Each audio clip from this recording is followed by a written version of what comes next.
Sandra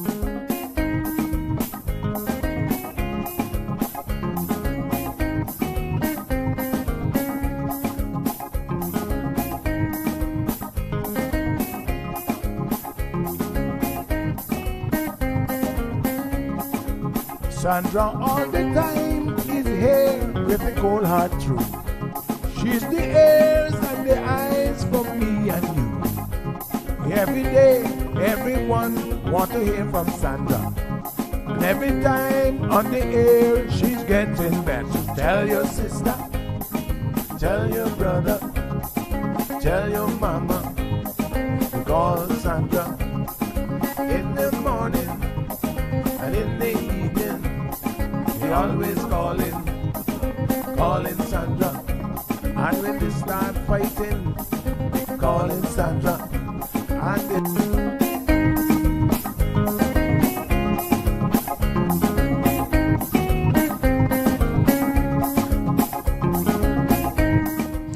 That's right, folks. Everyone is telling their mama about the cold hard truth. Welcome to another episode with more truth-telling, more problem-solving, and of course, more tea spilling than ever before. Sit back, students, grab your tea and turn up the volume because class is now in session. Call in at 936-2626 because your voice matters. Share your opinion on issues that matter the most to you.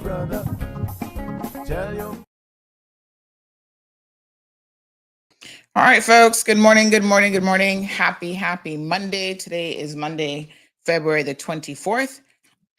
Hope everybody's doing well. I'll be sending out the links here shortly to everyone.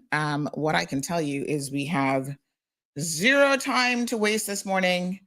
We have so much to do. So let's, without any further ado, we're going to go ahead and get started. Of course, good morning to everyone. Good morning to all of our Instagram listeners. Good morning to YouTube, Facebook. We do have several guests lined up to join us on today's program. So a couple surprises for you. So let me just send out the links in the WhatsApp channel. Give me one quick second here while I do that.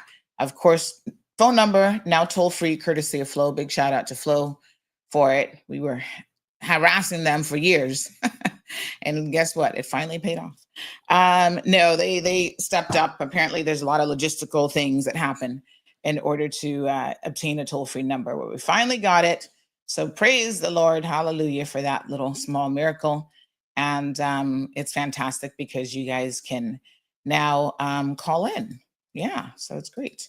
All right, so let me just get the show links here for everyone. Good morning. Big shout out to Windsor Park crew. We've got quite a few things on the lineup this morning. We may not get to all of them, so don't worry. If we don't get to all of them, we will certainly continue them on tomorrow's program. Wow, so much happened this weekend. I almost feel like it was a long holiday weekend or something. OMG. Let's get into it. I got a surprise guest for you guys this morning. Candidates coming out to make his announcement that this is it, honey child. He has made up his mind. Throw his hat back in the ring. Normally I would play, I would do a little, what do we call it? A little bit of a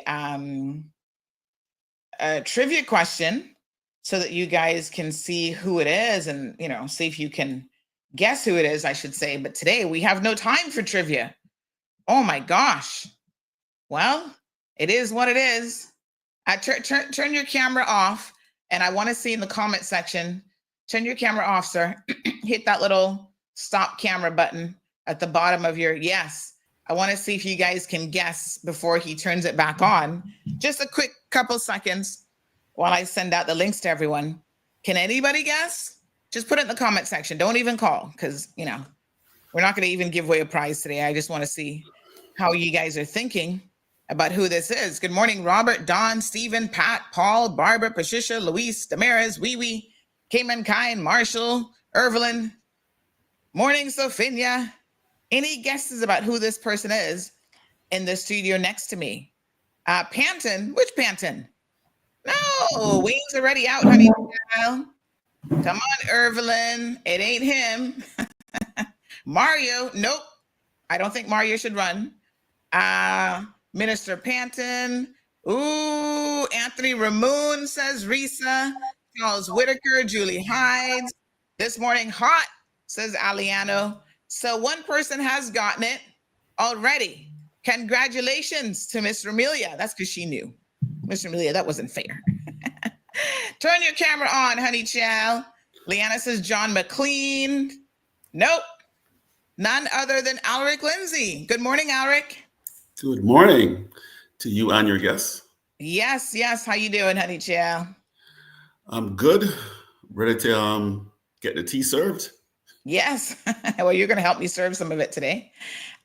So welcome and thank you so much for joining us. So, of course, Alric, this is not your first time running in an election. You have ran before. And it's so good to see you back here in the hot seat once again. So congratulations on this decision. A lot of people are asking the question, oh my God, why did he wait so long? A lot of people have been asking me for months, is Alric going to run? And I was like, I don't know. So tell us, why did you decide to throw your hat back in the ring? I mean, to get straight to the point, we've been made so many promises over the years. And when you look at the facts, most of these promises have never been implemented. Most of the proposals not implemented. We have reports that are done in every area that we can think of that would assist our people, and those reports get tabled. If you look, I'll talk about those specific reports on another show, but to just give you one example, if you look at our time coming out of COVID, there was a strategic economic advisory council set up. And that, for example, addressed public transport. And that had suggestions about public transport, including setting up a Cayman transport company. And if the bus drivers were interested, they could then sign up to this transport company. The idea behind a transport company was really to make sure we had high standards of service across the transport industry, so that you don't have people importing certain customs that they were used to in their country. Obviously, we have to promote a high grade tourism product, and therefore tourists and residents alike have to be treated to a high standard when dealing with public transport. So one of the ideas was, and it's nothing new, is that you would have large buses doing the main roads. You would have small buses doing... So let's not get into details, Alric. I know you're a details man, but we're not ready for that this morning. So the bottom line is this: you believe that there's a lot of stuff that could have been done from just making headway, the housing report, all these things, and they simply were not done. That's correct. You believe then that you're one of those people that can go in there and get it done? I believe that I can work along with others, other MPs in the House, to get it done. Because if we want to talk about the political reality, the reality is that you have to have buy-in. So that means talking to other MPs, whether you're on the backbench or you're with the government. It's about talking to everyone, having a good relationship with everyone, and then making sure you have buy-in. So I will propose the implementation of all these items who have just been left on the shelf. All right. So tell us about your track record and why you believe that you have a track record to be able to do those things, because ultimately it's fine to say that this is what you want to do, but either you've done it before and you have a track record of demonstrating that you've done it before, or why should we believe you?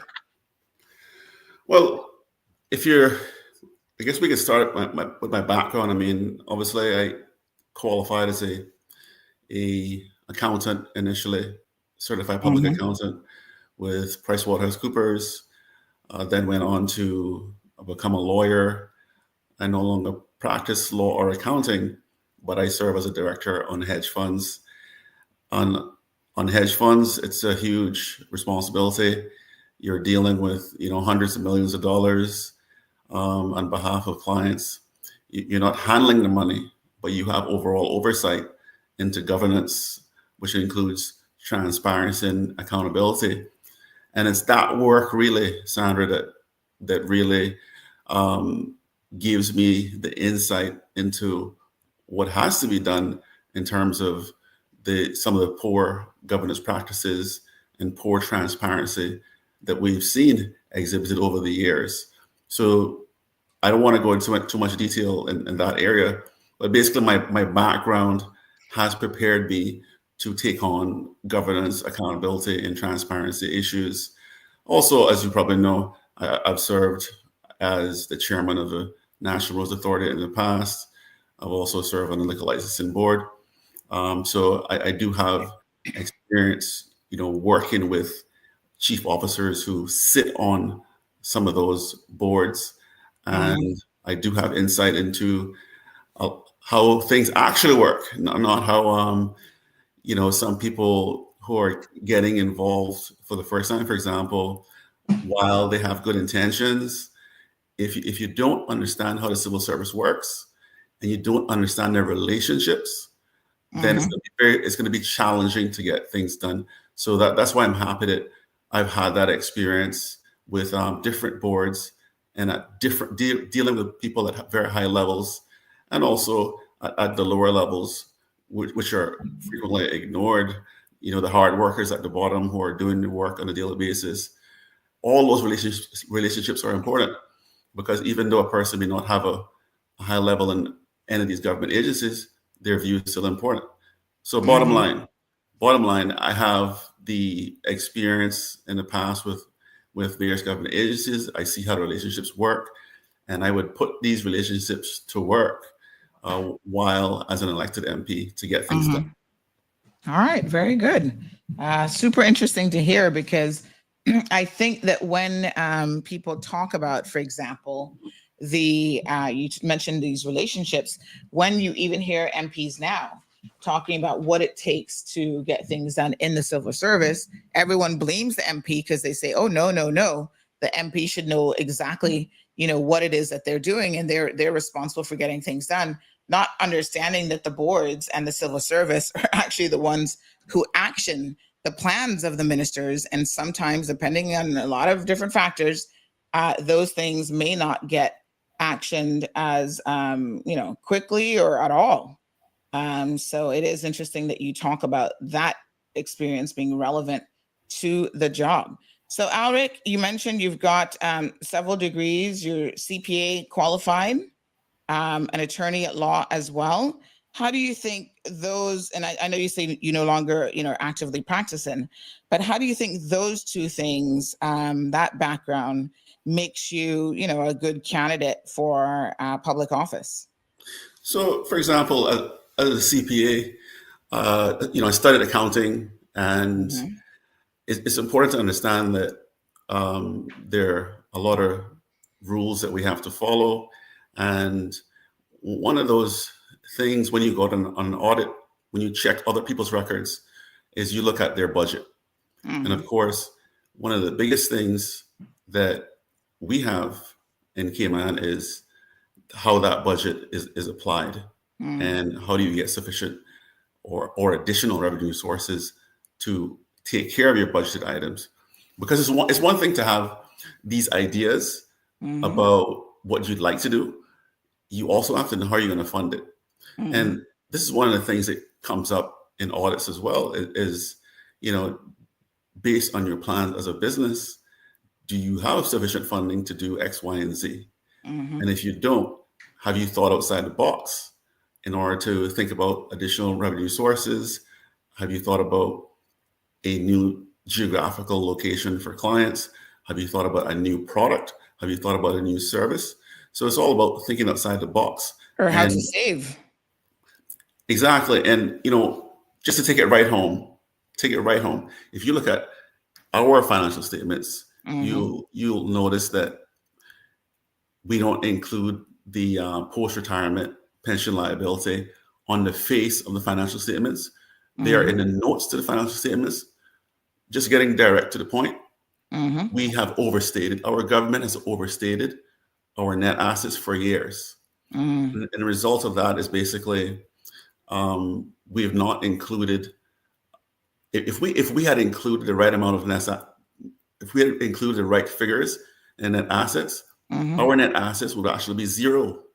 And if we included the impact of the post-retirement pension liability on the financial statements and the income statement, then you would see a hit of probably almost $100 million, and you would see what the real surplus was. So connecting the two, being an accountant and looking at the financials, I would ensure that our financials are actually reported properly to make sure that not only included in the notes to the financials, but you have our net assets stated properly. And there's a consequence of doing that. If we properly record those items in the statement of financial position, it most likely will mean that Cayman will breach the fiscal framework that we have with the UK, which limits borrowing, et cetera, and Cayman has to follow those rules.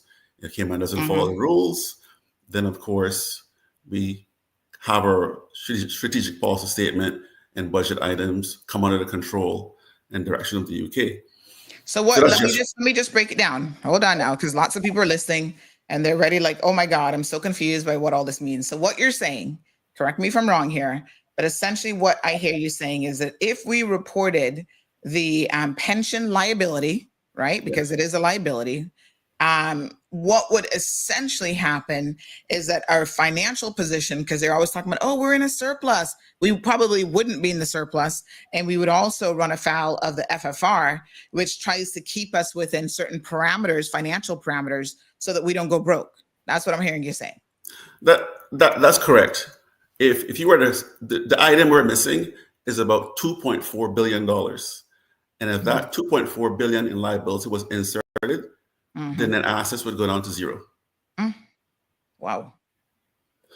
All right. And this is why, folks, listen, I'm no accounting guru. I'm probably the worst person to put in charge of your money, to be honest, from the perspective of, I do the bare minimum. I use QuickBooks for my own business.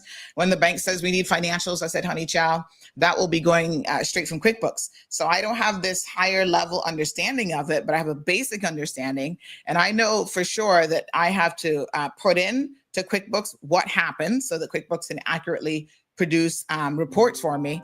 And here's the thing, not only do I have to do that, but one thing I do know is you cannot spend what you don't have. And sometimes I think that government kind of, doesn't do the best job doing that. So we've got a caller in the line. Good morning, caller. Welcome to the program. Morning. Morning. I'd like to ask Alric, some people would say that since the liabilities are not due until some point into the future, it's not necessary to place it in the current budget. What do you say to that person? So the important thing is to take a step back and say, what are the rules? I don't have the rules in front of me, but when you read the financials of the government, you will see the rules mentioned.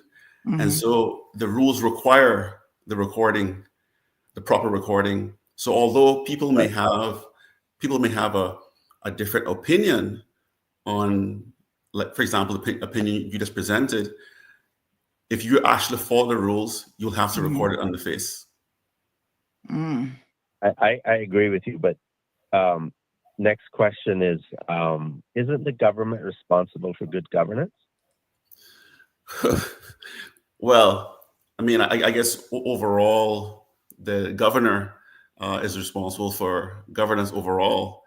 And of course, as you know, under the Constitution, she has to ensure that ultimately England's interest is taken care of. Now, when you talk about governance, we have these codes of conduct for MPs. We have various things under different laws, but to me, all that stuff is insufficient. We need to have the people do a people-initiated referendum, which is binding, to amend the Constitution so that we have governance responsibilities in the Constitution, so that if they breach those governance principles, then you need to step down as an MP. Well, All right. until we get to that point, the if the governor's allowing the local government to breach the FFR, would that not be a failure on her part? So I'll take you to the actual facts. When you listen to Public Accounts Committee, when Mr. Kenneth Jefferson spoke about this, he said that these financials were actually passed on to the UK, and the UK did not make any comment on the fact that the 2.4 billion was not recorded in the statement of financial position. So everyone is aware. So based on what Ken Jefferson has said, it's a lack of political will in the Cayman Islands over the years to record that number. So I wouldn't phrase it in the way you did. What I would say is that everyone has been made aware, and it appears. Well, the reason why I say it the way I do is because it's not that I don't agree that there's the lack of political will to do it, but there's also the failure of the governor accepting that it's not being done. Mm-hmm. We're not, Denny. We're not going to get into too many of those details this morning because I know, but this is a very serious. We will get there, Denny. Trust and believe we will get there. All right, folks. We have a lot to cover today. And of course, we wanted Alric to come on with us. And we're already behind schedule. So Alric, I'm going to ask you one quick question. And then Alric is going to stay with us off and on during the day because I want to get his opinion and some of the topical things that's happening. But of course, the number one question, Alric, is are you aligning yourself with any parties? Or are you running independently? Please tell us what it is you're doing in terms of that. I'm running independently, and I could give you the reasons for that, but like you say, we're pressed for time. So yeah, can you give it to me in 30 seconds or less? Sandra always asks me that question, 30 seconds or less, because when you train as a lawyer, you talk too much, right? Yeah, absolutely. So basically, I thought this through carefully. I met with representatives or existing MPs of each of the parties. So I sat down with those reps and I went through and I said to myself, how long has a party been established? What is their track record as a party? And what is their main focus? Is it labor? Is it economic growth? Or is it the environment? And what I noticed is that a lot of parties are actually new. And so there's only basically one party that has a track record.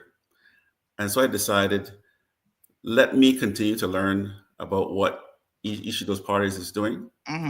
And if during my campaign, I can find a group that aligns with how I view protection of the environment and ensuring that Caymanians participate properly in our economy, ensuring that Caymanians are treated equally in the justice system, ensuring that we have great mental health facilities and we look out for young people who are going through challenging mental health issues.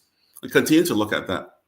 And if at the end of the day, there's not one that aligns with my views for how I would like our country to rise up, then I'm happy to sit on the back bench because I believe in keeping the government accountable and I believe in transparency in government. And I would fight as a backbencher, for example, if that's the place that I am, to have full governance on behalf of the people. And the other most asked question, which constituency are you running in? So I ran in Georgetown South last time. And since, I've grown up there as well, and I lived there, I decided to run in Georgetown South again. Okay, very good.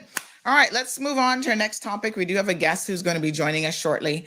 And Alric, when that guest comes in, we are going to pull you out briefly to allow her to speak and, not sort of have anyone else in the studio. So we'll have you in the back studio. Shaka says, I like Uncle Alric's vision for uplifting the Caymanians. So we will get over the coming 2 months more information on Alric and his vision. Hopefully you guys have been paying attention because Alric has a long history of serving his community. In fact, even when he did not get elected, he continued to serve. And Alric, I pulled out of the archives a video from the last election, which I'm now going to share with you and our listeners. Of course, you might remember this one, but have a look at this, folks.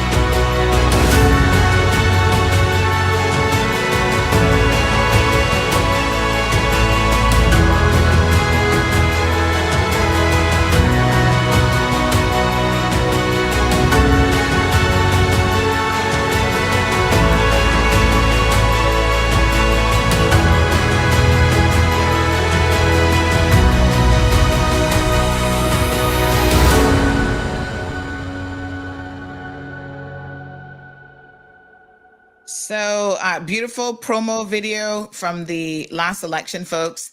And Alric, I know that you've continued, we'll get into some of this on later appearances for sure, but I know you've continued to be very much involved in your community, working with, just give us a couple of the organizations that you continue to work with even today.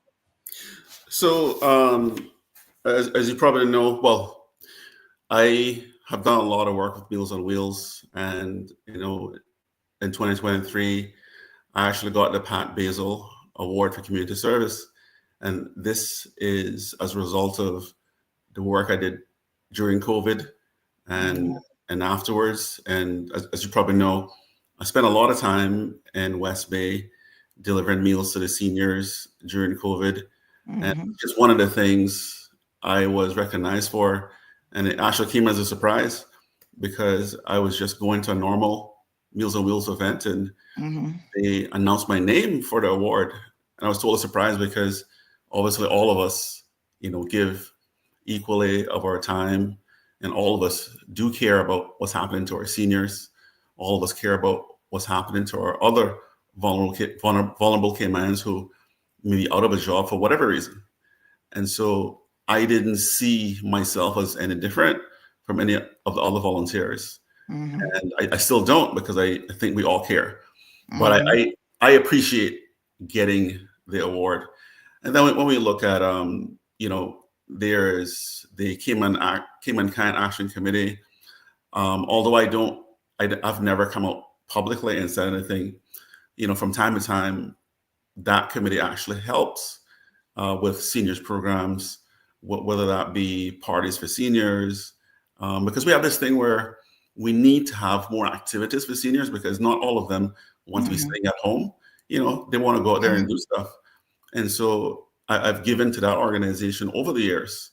So even though I wasn't an elected person, I did give so that, activities could be provided for seniors, including arts and crafts and other stuff. So there's just a wide range of donations that I've done. And the reason I haven't come out in public and said specific things, or, gone around and taken photos, is because I've seen how tough it is for seniors.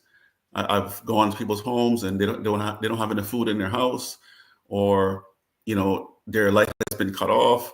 And for me to see that struggle and to see the challenge, I just no longer I'm willing to, sort of highlight that in a way that personally benefits me, So I know years ago when I first started, people were saying, "What is it that you do in the community?" And as a result of that, years ago, I did make videos to show what I was actually doing, because people wanted evidence of what I was doing. But now it's different. I donate privately, and I try to help these organizations privately. I do not want to highlight the struggle of our people, by going on filming them, or, So I learned a great lesson out of seeing the struggle, a great lesson. And that's why I no longer go out and do specific photos or specific videos on the help I'm doing anymore. That was just a great mistake in the beginning, and I'm so happy to learn. So I think the other thing I should mention is that I also, so during the hurricanes, I sit on the Georgetown CERT team, which is the team that it's a emergency response team for the community. And I am actually a deputy for Georgetown. And so, although I've never talked about this publicly, when a storm is coming, the good people at Hazard Management will then send messages to our group of volunteers, and we will then drive around and look at the actual structures within the community to see whether there's anything that could possibly harm people during a storm, any loose things on buildings, et cetera. And then I also talk to one or two of the people who know most of the seniors in the area to find out if everything is okay in the beginning. So to give an example of what happens when we get activated, we all have these walkie-talkies. We are about, I think, 100 yards apart. Some of us, I think that's probably the limit on some of these walkie-talkies. So we have strict communication rules and strict ways of handling things. So given one example of help that was provided, there was a senior in Windsor Park who needed to move, and she had no one to move her because the time had passed where the government said, well, you could be on the road. But for us, we were out looking for who needs to get that help at the last moment. Now, I was able to move her to another location outside of Windsor Park where she was safer. Now, the thing about this is that I had to report that, and then that report then goes upwards to Hazard Management, so they're aware of where that senior was moved, why that senior was moved, and then the other thing about storms is that again, I don't talk about it, but as a part of this team, we go out to every part of your area. So I went through all of Windsor Park. I went through South Sound. I went through Hines Way. I went through Walker's Road. And what I do is, as a part of the team, I take photos of all of the damage, and then that is uploaded to the group. And then the group leader sends that to Hazard Management. The reason that we do that is that so Hazard Management has a real-time view of what the damage is in each area. And so that before the next storm comes, Hazard Management can prepare. They can say, well, you know what? This place in Randike or this place in Windsor Park is known for flooding after sea level rises or after large storms come. They're known for these things. So this is what we should do in advance. Number one, we should make sure that all those drains are cleaned. Number one, we should make sure that these highly affected areas are targeted first. Notwithstanding saying all that, we do know that there are issues with drains. Drains are not the... I'm going to pause you right there, Lawyer Alric. So sometimes I will pause you because I know we're getting into a lot of details, but one day I do want to just sit down and talk about your community service. But it's suffice it to say, you have a lot of community service. You've worked with Meals on Wheels for many, many years. You have done, stuff directly impacting the Windsor Park community, assisting with seniors. Cayman says, give you a kaboom for your community service, but you're always wanting to remain anonymous. But listen, in the world of politics, people are going to say it. I've had this question, what has he done for Windsor Park? Where has he been? All this sort of thing. I think you're currently still living in Windsor Park, right? I know you have a resident somewhere else, but you do live in Windsor Park at the moment? So my name is actually on both properties. Okay. So I am one of the owners of the property in Windsor Park and the property on Fairbanks. Okay. All right.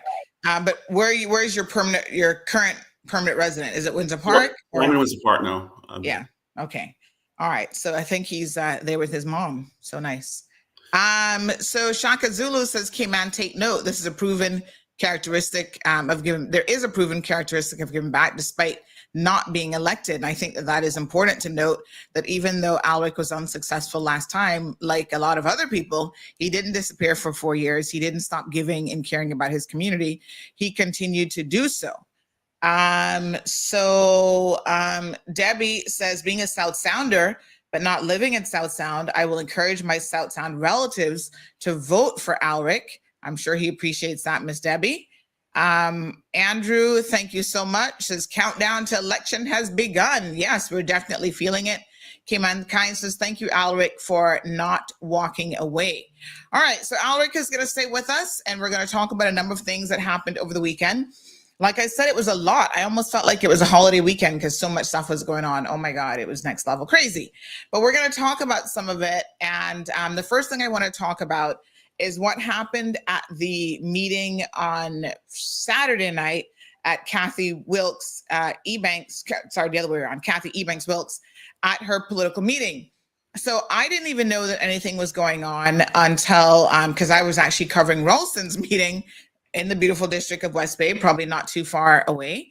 But I had no idea, quite frankly, that anything was going on until after the meeting. On my drive home, I started to receive these videos quite early on that, Miss Patty, her proper name is Deborah Lamont or something. She's got a married name now.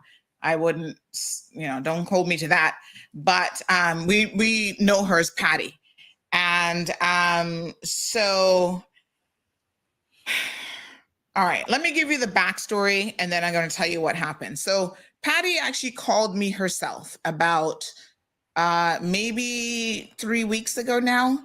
And she was talking about the fact that her sister, who's Jewel Hides, who's running against Kathy in Georgetown Central, that she had not taken care of her mother and she had all these concerns. And, she had said something during some storm about the mom. It was just from the onset, I could see that this was messy, right? And I remember saying to Patty at the time, what do you expect me to do with this information? Right? I don't know why you're telling me, but what do you expect me to do with this information? I said, obviously your sister's running. You don't have to support her. That's not really here nor there for me. I'm sure she'll be coming on the program because she is advertising with us. You guys have seen her ads and so forth. So I said, I'm sure that she's going to be coming on the program and talking with us. If you want to call out your sister, then that is certainly a matter for you. But what did you expect me to do with it was sort of my question, because I was a little bit confused about why I was being told this information. Now, let me back up, and I think that Alric will probably have some thoughts on this, okay? It is silly season, and so people look to discredit candidates. I'm going to ask you to give me 1 second while I give the backdrop before you start calling, please. So it is messy season, and people have a tendency to want to bring out all sorts of stuff on individuals. I know for a fact that Alric himself has been a victim of this, where, he has a situation with his child's mother. We won't get into too many details, but his child's mother went as far as reaching out to someone who is a member or, lives in Windsor Park. But at the time, that individual was working with the opposition. Now, Alric, I didn't get your permission to talk about this, but I'm going to keep it very, very simple. So this individual was contacted by his baby mama, who, is Belizean, and she tried to paint a particular picture about Alric, which Alric, has steadfastly say is incorrect. So that person was meddling in Alric's personal affairs. Now, here's the thing, right? Family drama, baby mama drama, all these things can get incredibly messy. And there are people who will try to paint a particular picture of an individual based on what they think they know about what's happening in their families. I know from my own family dynamics that things are not always as they appear. And so one person goes out there, pushes forth a particular narrative. That doesn't mean that that's the truth. That doesn't mean that that's actually how it went down. You know, the other person has something different to say. I don't like family mess. And that's why, if there's one thing that you know about me, when it comes to my own family, because I lived away for so long and I have a very messy family situation. I think I've told you guys a little bit about this, like multiple sets of children. You know, the first set happened in a marriage, the second set didn't. You know, certain people in the family telling us that we were not worthy. You know, me and my two sisters were not the same as the other siblings. It was always a mess. And it caused, I think, a lot of bad feelings between siblings and people when it really didn't have to be that way. So this is where I talk about generational trauma being passed down and chaos being passed on from one generation to the next. I refuse to take it on board because it's just not my trauma as such. I have my own issues to deal with, and I'm just not going there, right? I don't have time for it. Life is too short, is my basic understanding. So when Patty came to me with this story, I got to tell you, my initial instinct was, why are you telling me this, Patty? What is it that you expect me to do with this information?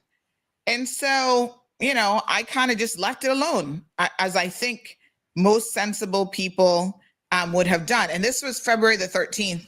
Actually, when she called me, I was just double checking the dates. I didn't do anything with it. Perhaps she thought that I would. Politics is very, very dirty. And I think that for politicians, it's also a question of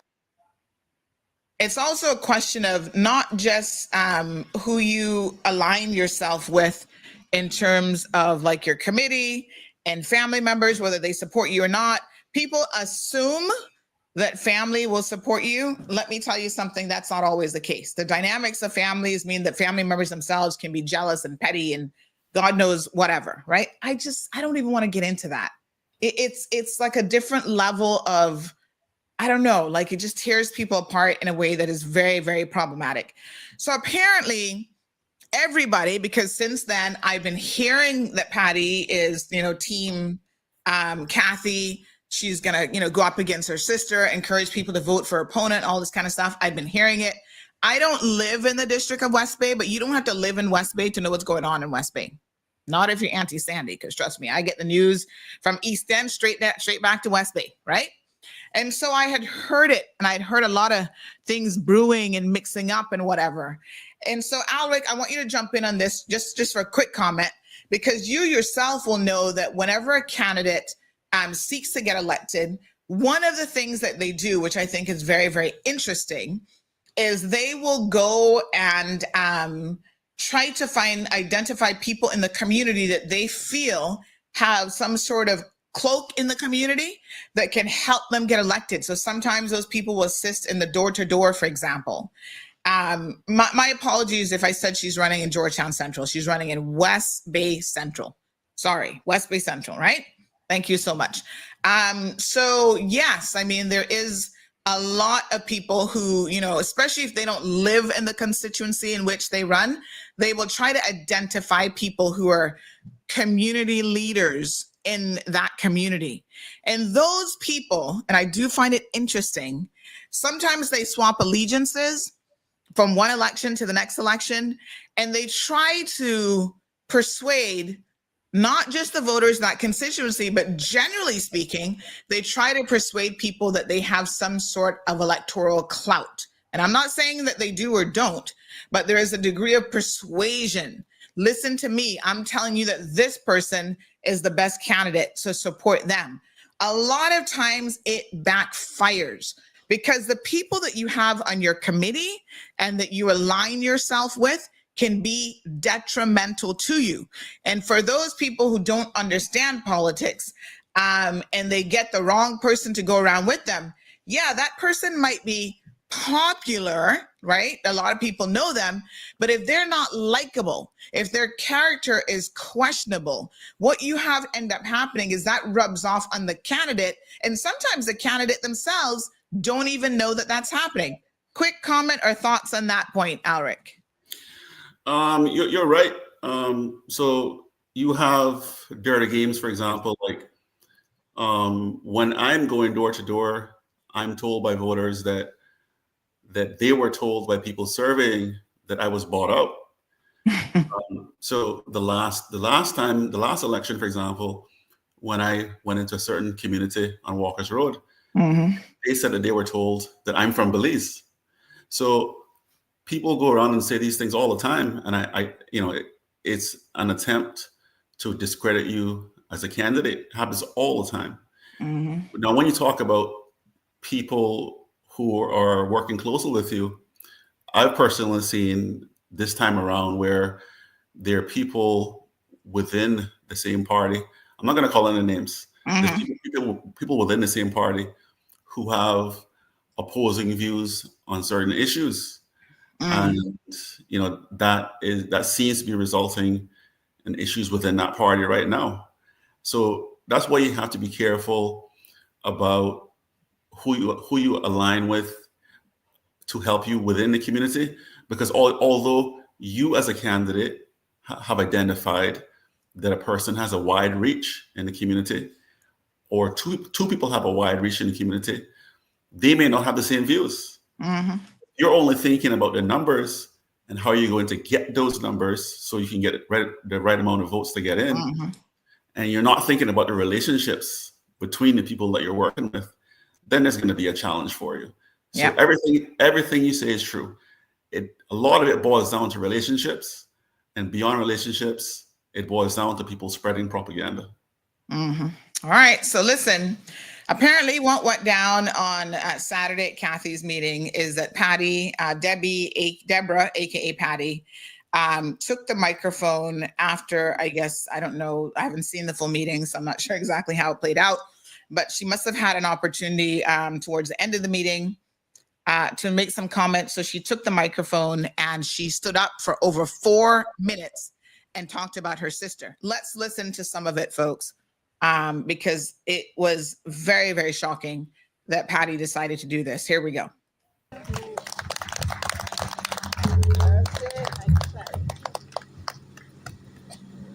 Oh, hold on one second. I think I've got the wrong clip. Hold on. Let me I'm going to play that one in a second. Oh, yes, this is the first one. Here we go. So here's Patty speaking at the meeting on Saturday. Today is one day that is a difficult day for me. And I want everybody to understand that. My sister, Jewel Heights, is right now the opposition of Miss Ebanks Wilkes. But I have one main question that I would like to ask the crowd here tonight. Do you want Jewel, who does not take and would not and could not and did not take care of her mother? Or would you prefer Miss Ebanks Wilkes, who may have, for many reasons, made us felt maybe a bit uncomfortable, but we're doing what she could do, what was best for her people. Yes. And I want to state that today makes 1 month since my mother died in my arms. I didn't catch the whole of the service, so I would like to first or second make 1 moment of silence in memory of my dear mother.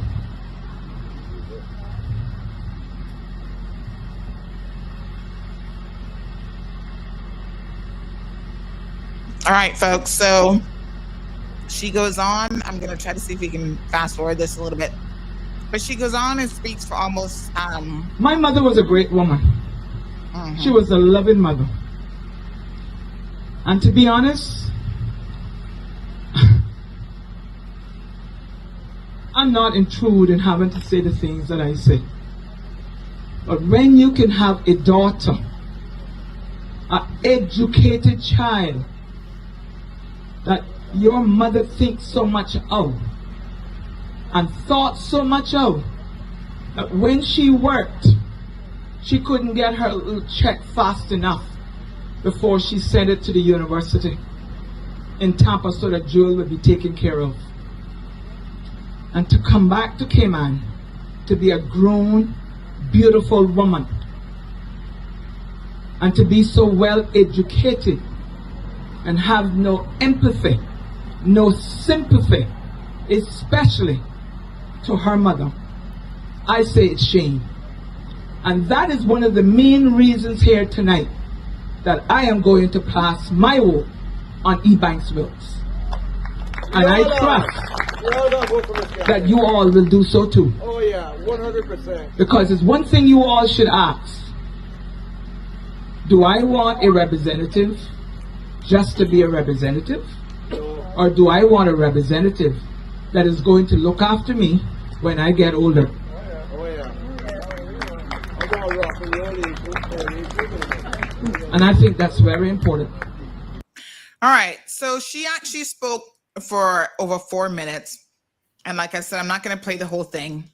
There was a second clip that was sent around because a lot of people were wondering why Kathy allowed Patty to get up and say these things. And so there was a second clip then where when Kathy Wilkes got the microphone back, this is what she had to say in response. Thank you, Miss Patty, for your endorsement. As much as I want to win an election, I don't feel good here, not tonight either. And like I said earlier, I appreciate my predecessor, Captain Eugene, more so now than I did when I ran against him, because we both ran clean campaigns. And I don't intend to change that. I got in running a clean campaign, and I will do so again. However, I plan to set the record straight tonight about my home. So I thank Miss Patty. I didn't know she was coming. I didn't know she was going to speak. I don't plan to use my time that I have with you tonight to talk about my opponent. It's 8 o'clock and I have lots of things to talk about what I plan to do. When I have to talk about my opponent, that means I don't have anything to offer you. But I am. So my understanding is, and again, I wasn't at the meeting, but my understanding is that the response to Patty at the end, after she finished talking for 4 minutes and 15 seconds, was not necessarily a favorable one. People thought that this was wrong on a number of different levels. Knowing a little bit of background information from people connected to the situation, I find that it's sad. And again, there's a big question mark here, and I know Kathy Wilkes is going to be joining us here any minute. There's a big question about whether or not she knew that Patty would have gotten up and said these things. Over 4 minutes, YouTuber. And so a lot of people have said, why did she not stop? And we'll ask her this question when she comes on this morning. Over 600 people in the live stream. Why did she not stop Miss Patty from going on and on about this? So that is a very, very legitimate question. We're just waiting for Kathy to come on. Two words. Kanye West. Kanye West. That time when he went on to say the president hates all Black people. Mm-hmm. No one expected him to say that. So unfortunately, even though you can speak to someone and ask them, you know, what topic are you going to cover at my meeting, or you encourage them to sort of have a script so that, you know, they say what they had to say. Mm-hmm. Even though you can talk about all those things in the beginning, mm-hmm. You just never know what someone's going to say. Yeah. So let me ask you a question now. If someone gets up, over 4 minutes is a long time. I mean, listen, I have been in the position here, callers remember even just last week with Mr. Roy Ebanks calling in, talking about the Alex Panton Foundation, and I had to stop him and cut him off. I suppose maybe it's a little bit easier for me to do that because I'm in control of the phone and the microphones. You know, once I hear somebody going down a certain line, I can try to catch it. I've had people use profanity and it came out of nowhere until, you know, it takes a second.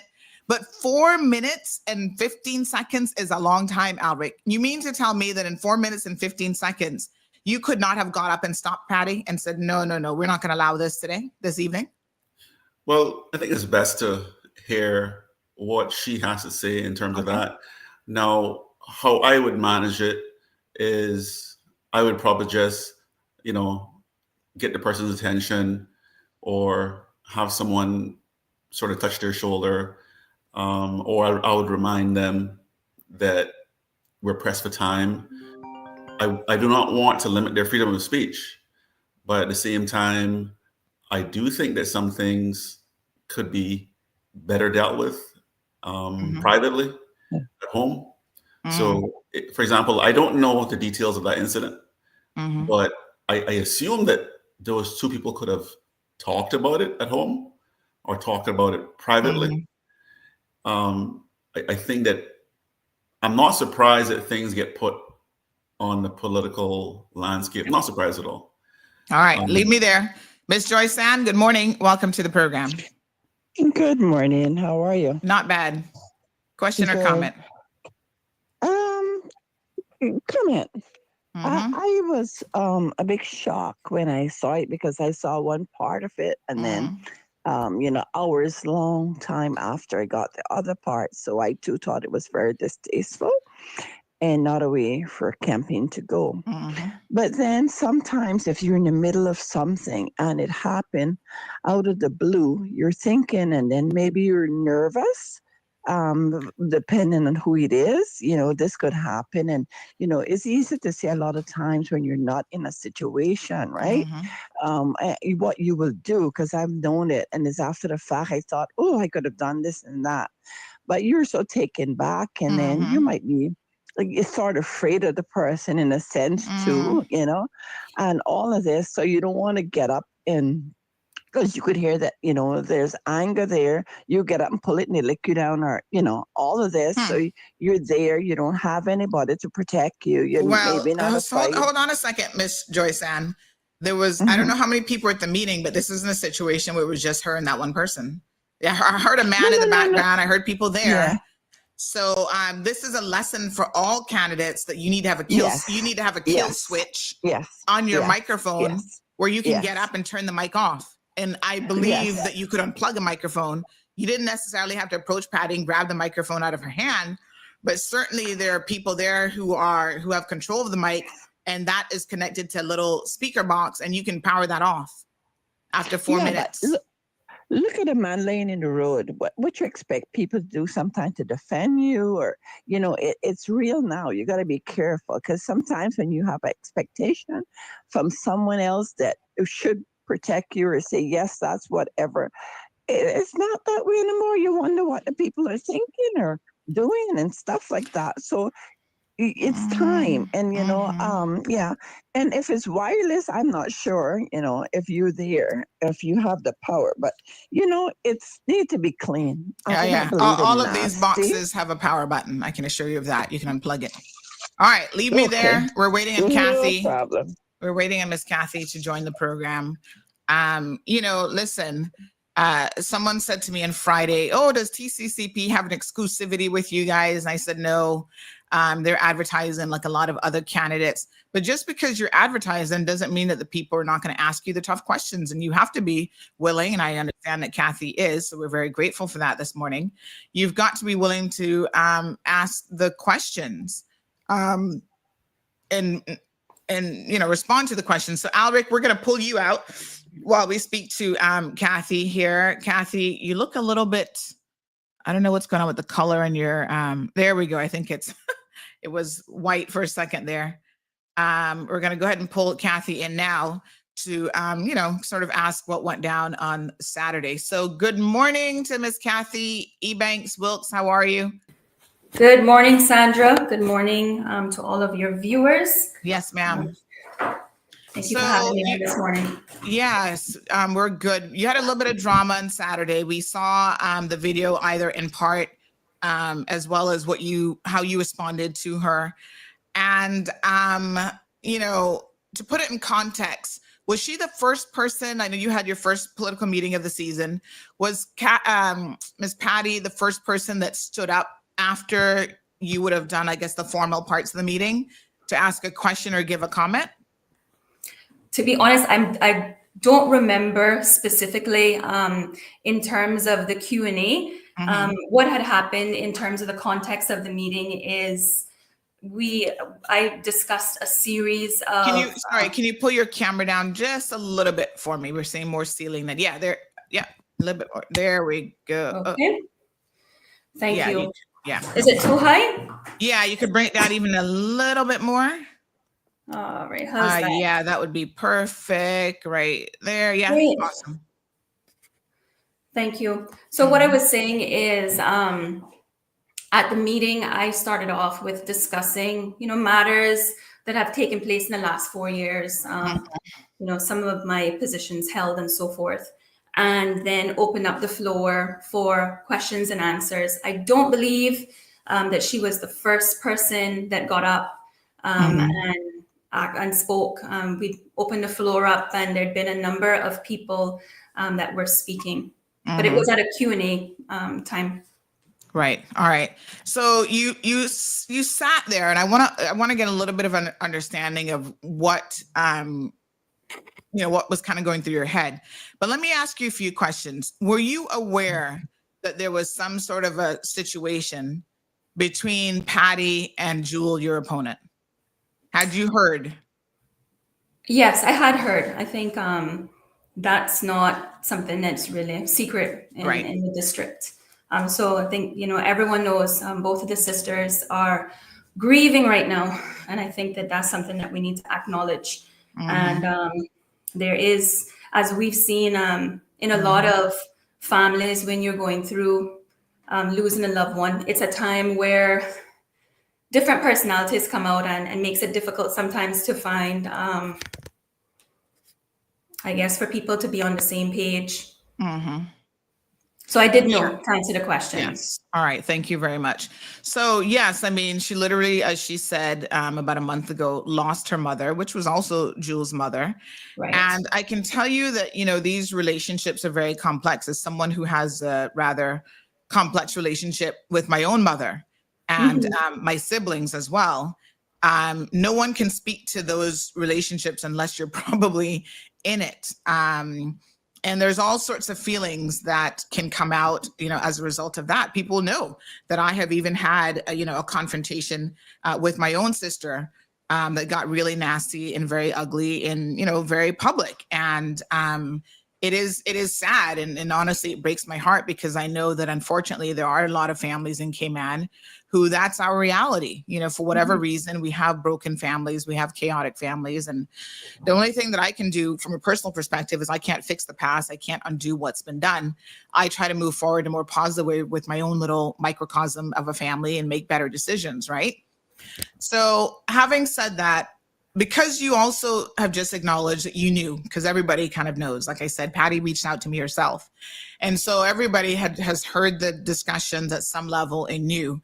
Would it have not been reasonable for you to probably know that Patty, and knowing Patty's personality a little bit different, a lot of people will acknowledge, did you not feel like that's what she was going to get up and say something about her sister? I mean, she started it off pretty early and then she went on for over 4 minutes. At what point did it click to you, oh my God, is this what she's actually doing? Again, Sandra, to answer that question, I think this situation is something that we've seen happen, in different settings. I've seen it happen at some funerals, I'm trying to think of the settings where you have like the public consultation meetings at, town halls, and even in some church meetings where someone will get up and say something that might not necessarily be in line with the evening events. And at funerals, sometimes somebody might start a tribute that, might seem a little uncomfortable. But to say stop the person mid-speech while they are in the middle of the conversation, or even to stop them before they start speaking, that's a judgment call. And I chose to allow her to, speak. And, at the time when she came up, I really didn't know what she was going to say. Of course, I know the situation, but I can't assume that she was going to come up there and say that. And as she started to speak, I knew that as soon as she was finished, I was going to have to separate, my campaign dialogue from what was said, which was what I did. And, it's most unfortunate that that wasn't circulated in the initial video. Yeah, I mean, it was shocking. And like I told our listeners, I was actually in the West Bay, ironically, at the time. Nelson had a meeting and I was covering his meeting. I actually had forgotten that you were having a meeting that night, but as soon as I was leaving his meeting, I started to get these reports, the actual video, and people are like, oh my God, what on earth is this? So you say that you didn't know that that's what she was going to do. Did you think at any point to try to stop her in any way during the 4 minutes and 15 seconds of her going on and on about the situation?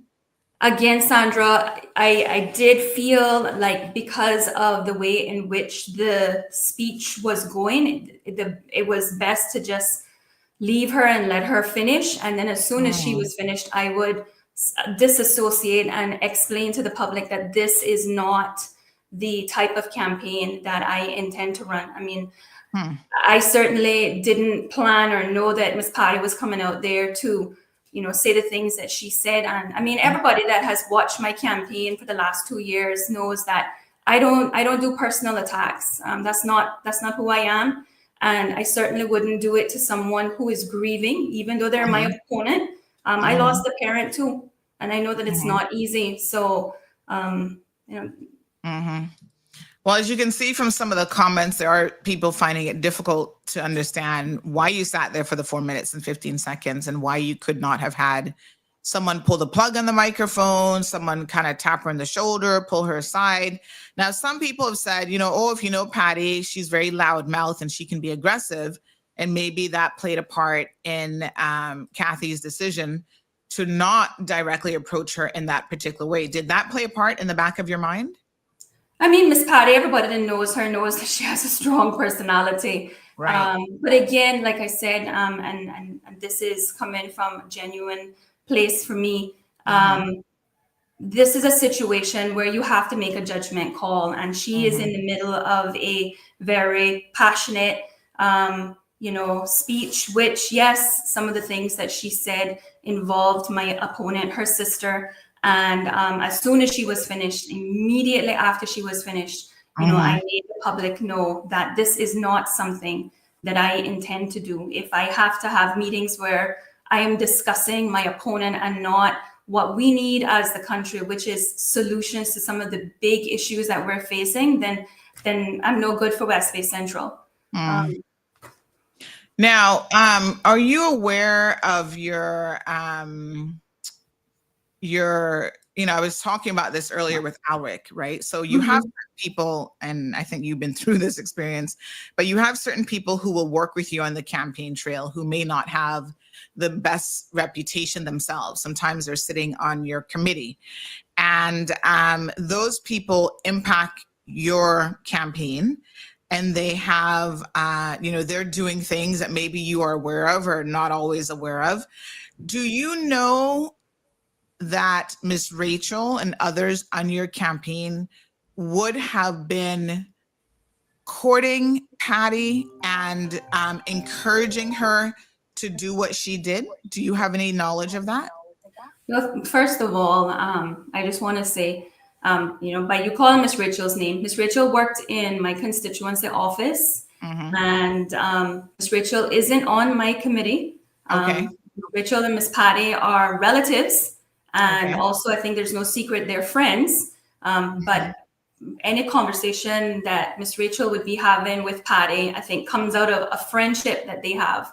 It's not a reflection of me as an MP or as a candidate or my campaign. Okay, so she's not on your committee and she's not assisting you in any way in terms of going door to door and that sort of thing.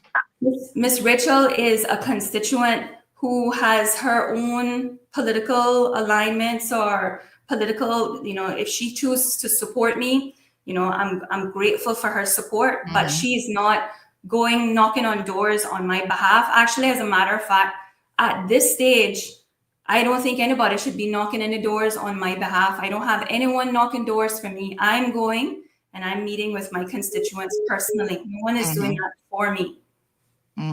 Okay, because we've definitely seen evidence of Rachel's behavior as it relates to Patty. So I'm certainly glad that you clarified that they're actually family members and I guess close friends.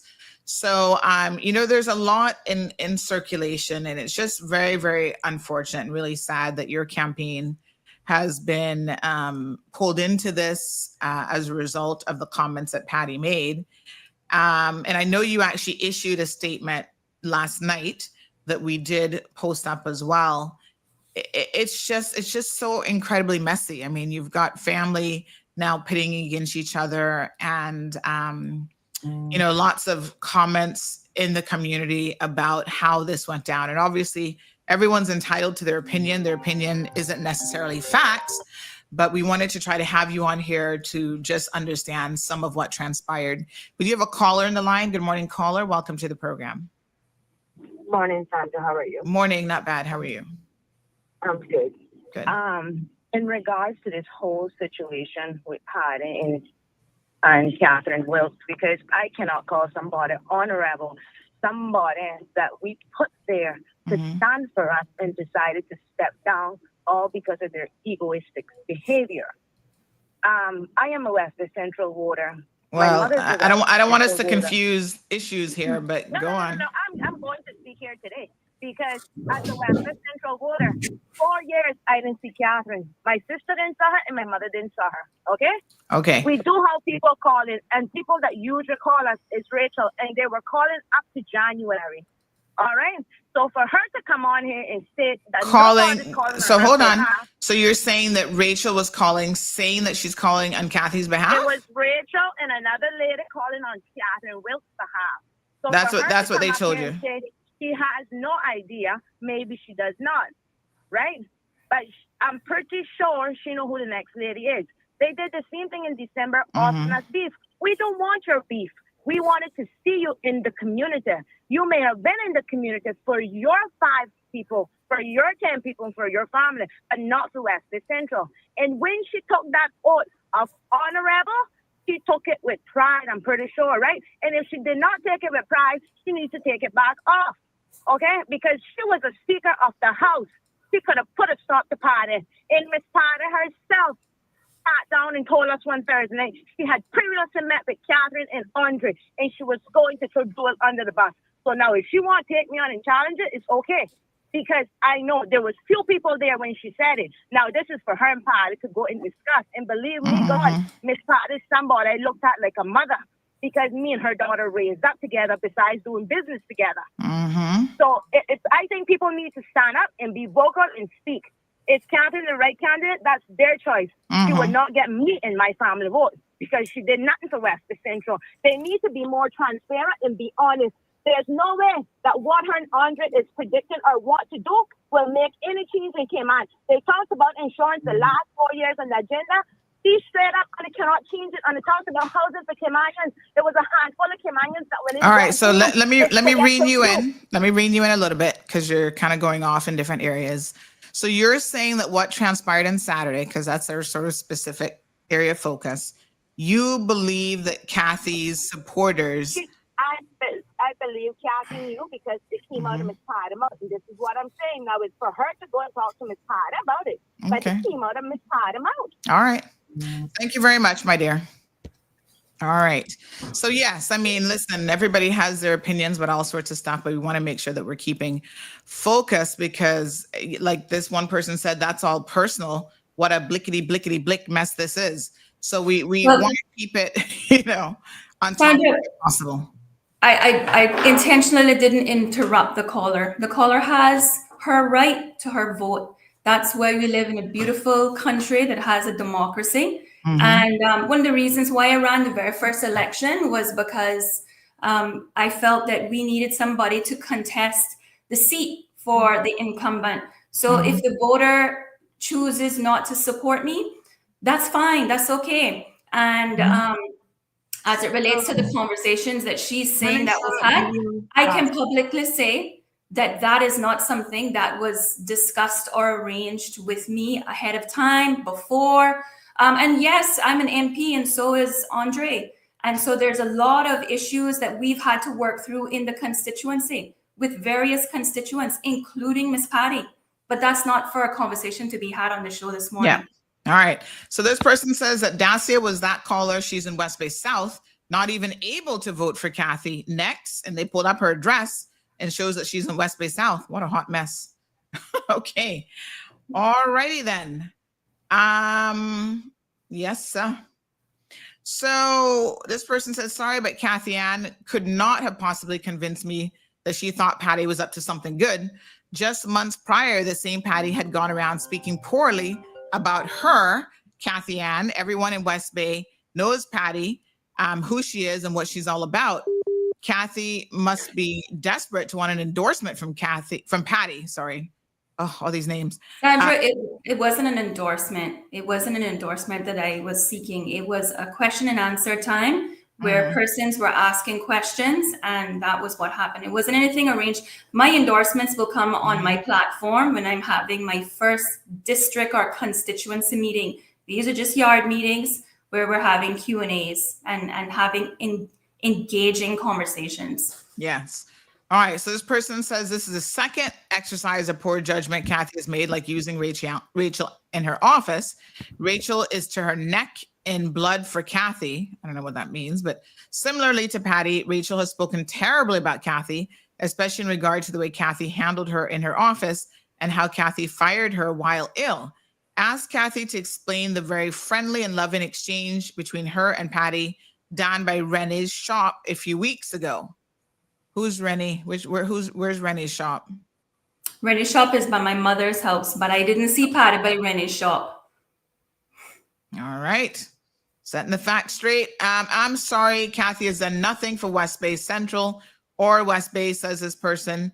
She's had the opportunity to change things and do better after Captain Eugene, and she has failed miserably. So Kathy, in her response, called what Patty said an endorsement. But I think the point you're making is it wasn't an endorsement that you were certainly soliciting at any rate. Correct. And again, to the person that just sent that message, again, it's democracy. I don't expect every person to support me. And whilst there's some issues that I have focused on that have been more national in nature because of the roles that I've taken on, there are going to be people that want to see their MP in the constituency more than I was. And that's what happens when you have an MP that, number one, you're new, you have different roles. And those people that aren't unhappy with it, they can do what they feel aligns with them on the 30th of April. Yes. I want to say regarding this thing good morning.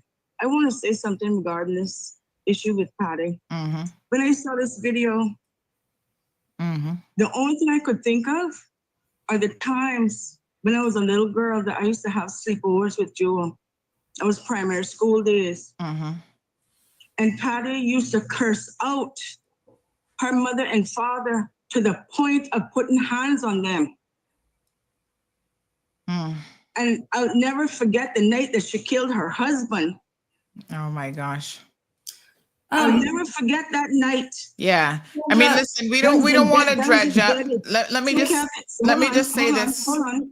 So Kathy, when you get people out there to promote your campaign, I can't control who's out there supporting me. Kind of skeletons in her closet. Yeah, and listen, I think we're all very aware of the history, but we don't want to have to go back.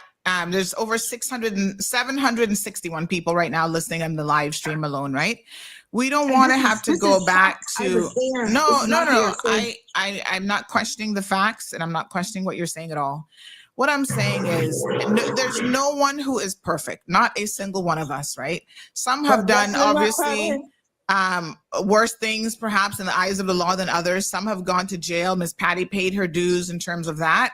So I don't think remember now Patty has children, and I don't think that what she did, I don't even know when that incident occurred, 30 or 40 years ago. Her only child doesn't want anything to do with her. But so listen, again, when you want to talk about how your sister treated your mother. Again, for a fact, Jewel was there for her mother. The complexities of these relationships is difficult. So I don't even want to get into whether what Patty said is true or not true or whatever, because we honestly have no way of knowing. We're not members of that family. We don't know the family dynamic. So, you know, I know it very well.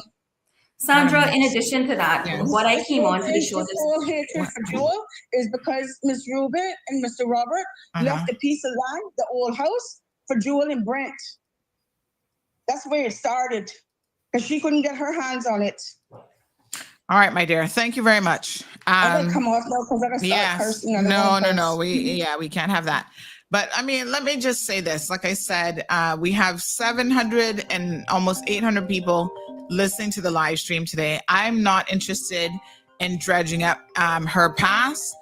You know, we're addressing really, quite frankly, what happened on Saturday.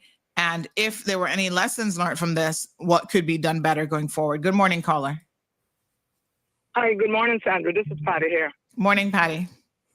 I have now become the controversial issue.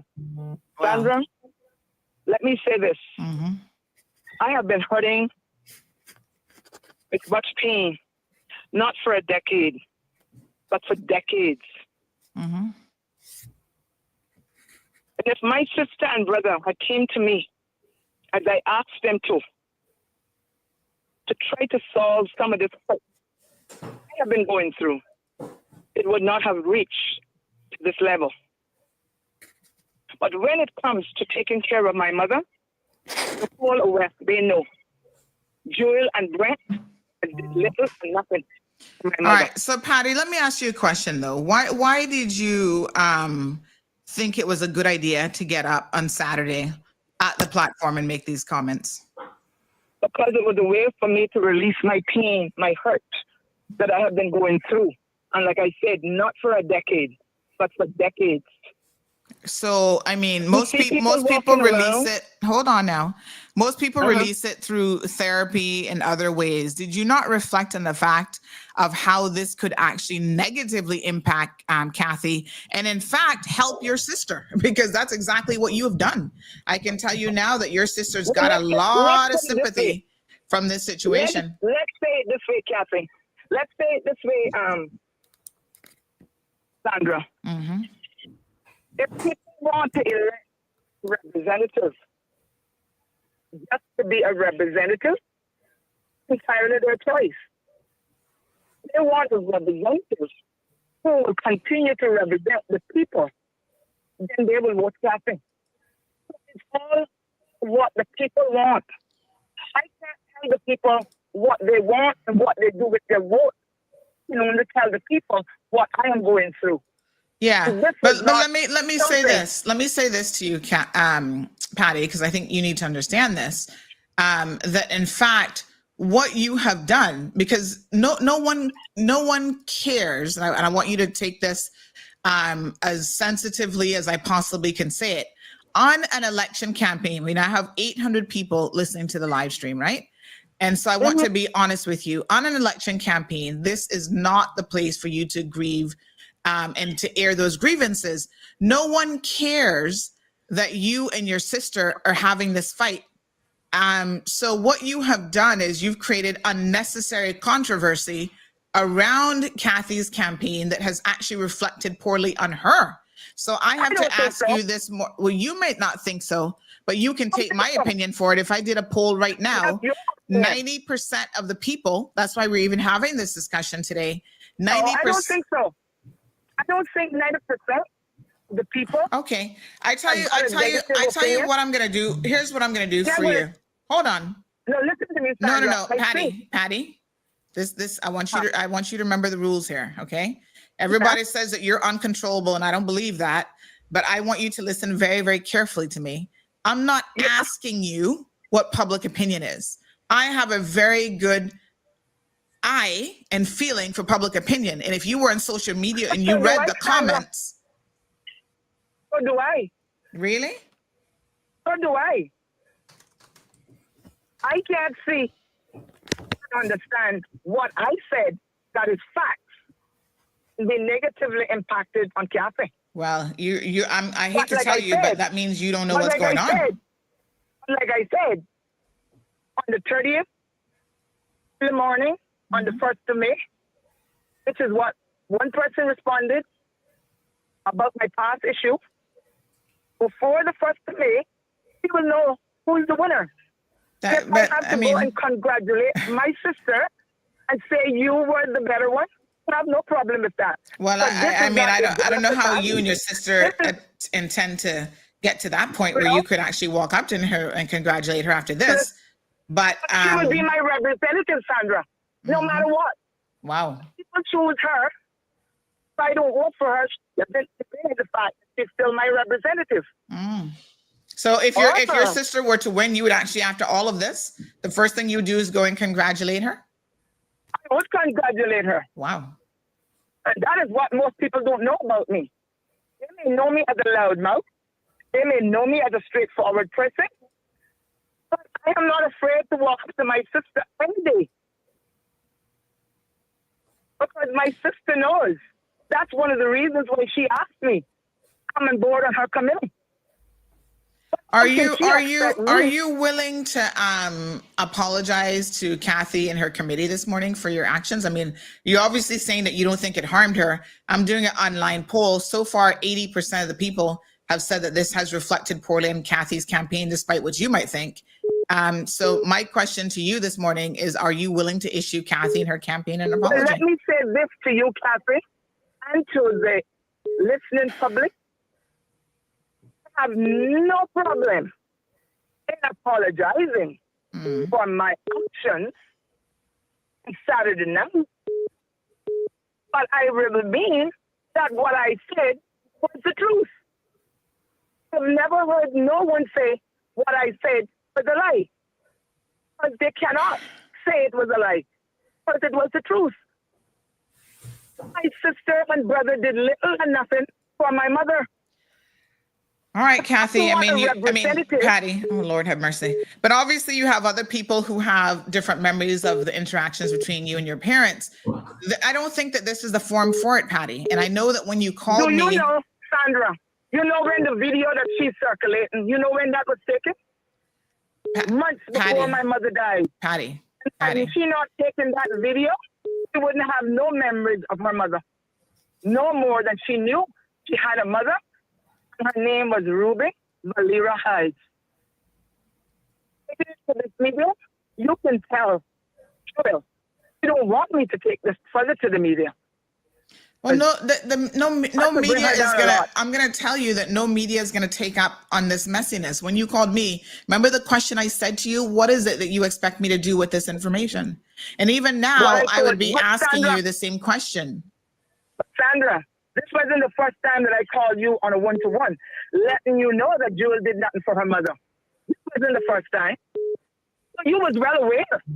I'm not. Here's the thing. I'm not well aware of anything because I don't know Jewel like that. I don't even know who your mother was. May she rest in peace. No. I don't have that kind of relationship with you guys in terms of your mom and family dynamics.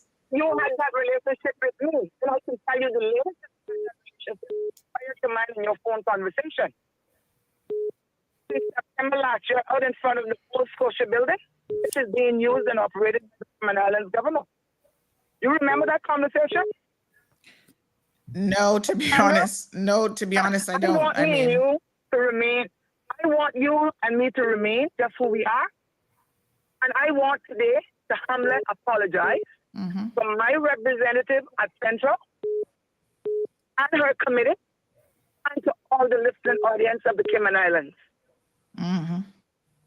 All right. To remain. Let's leave it there. Thank you. Everything I said was the truth. And you can't change the truth. Thank you so much. Appreciate it. Because anything you say that is the truth, it will always be the truth. But if you tell a lie, you cannot say it 2-3 times the same way. So I've been saying this for decades that they did nothing for my mother. All right. This is not a just today conversation. Thank you very much, Patty. And have a God bless day. You too. Bye-bye. And again, let me say... oops, sorry. Good morning, caller. Welcome to the program. Morning, Miss Sandra. Morning. Yes, ma'am. Can you hear me okay? Yes, ma'am. Yeah, just speak up a little bit for me so we can make sure that we're hearing you, please. Morning, Miss Sandra. Morning. Morning, Cayman. Morning. It's Katrina. Can you identify who you are in this situation? I can obviously hear the hurt in your voice this morning.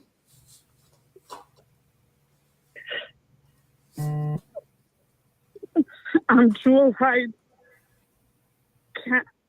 candidate for West Bay Central's niece. Right.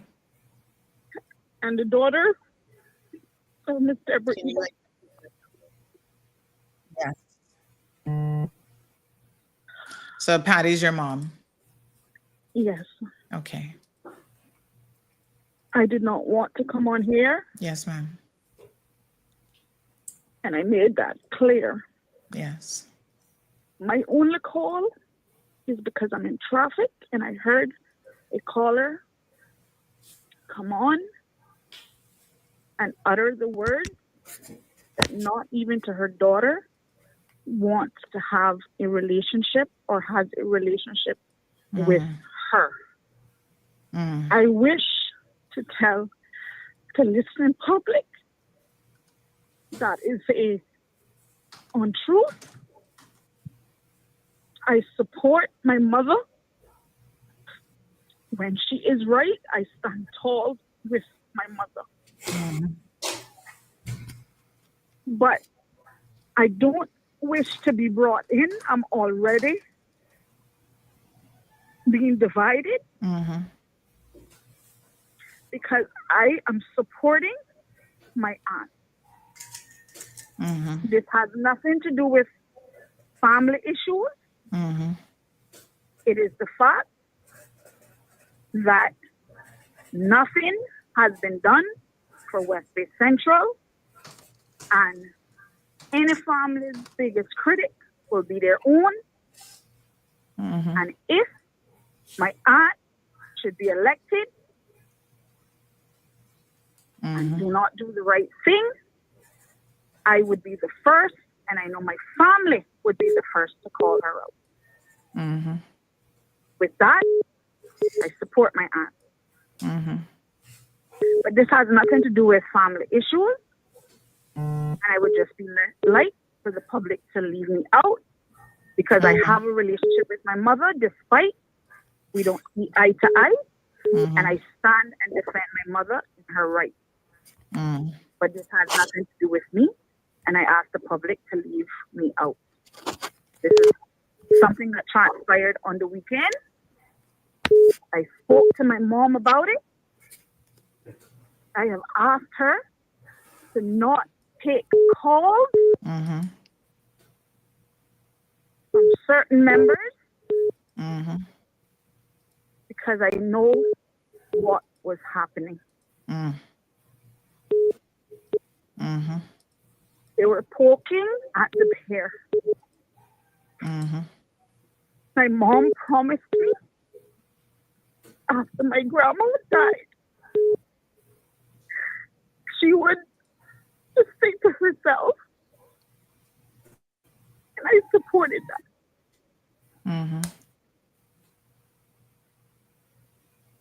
I supported that.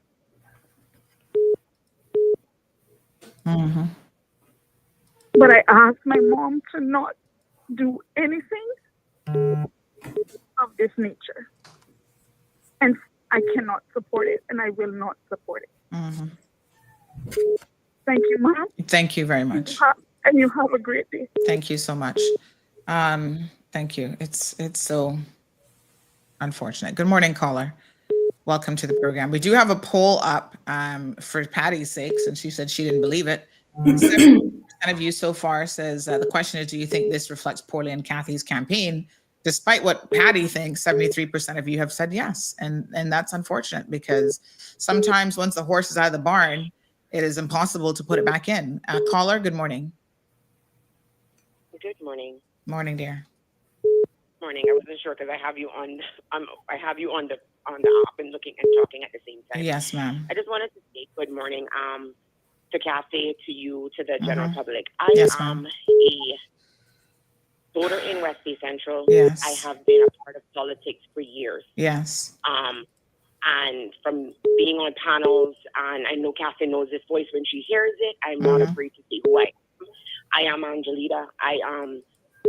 Kathy ran against Captain Eugene last time. I was one of his right hands. So I sat with Kathy and Rachel and everybody, and I have always been respectful to all involved. This is disheartening for me, this whole situation, because I know everyone involved and I grew up with everyone. We are women. We are already at a disadvantage in the Cayman Islands. Already. In the world. We need to unify and not tear each other down on any platform. I was vocal over the weekend with my disappointment because I feel that Kathy could have intervened. She could have went to Miss Patty. She could have put her hand on her shoulder and consoled her and offered to cut the conversation.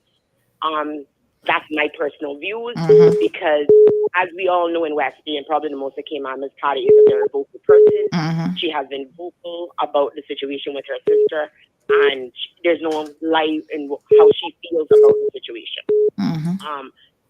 When I look back at, Kathy said something earlier that drew to my attention, and I'm a factual person.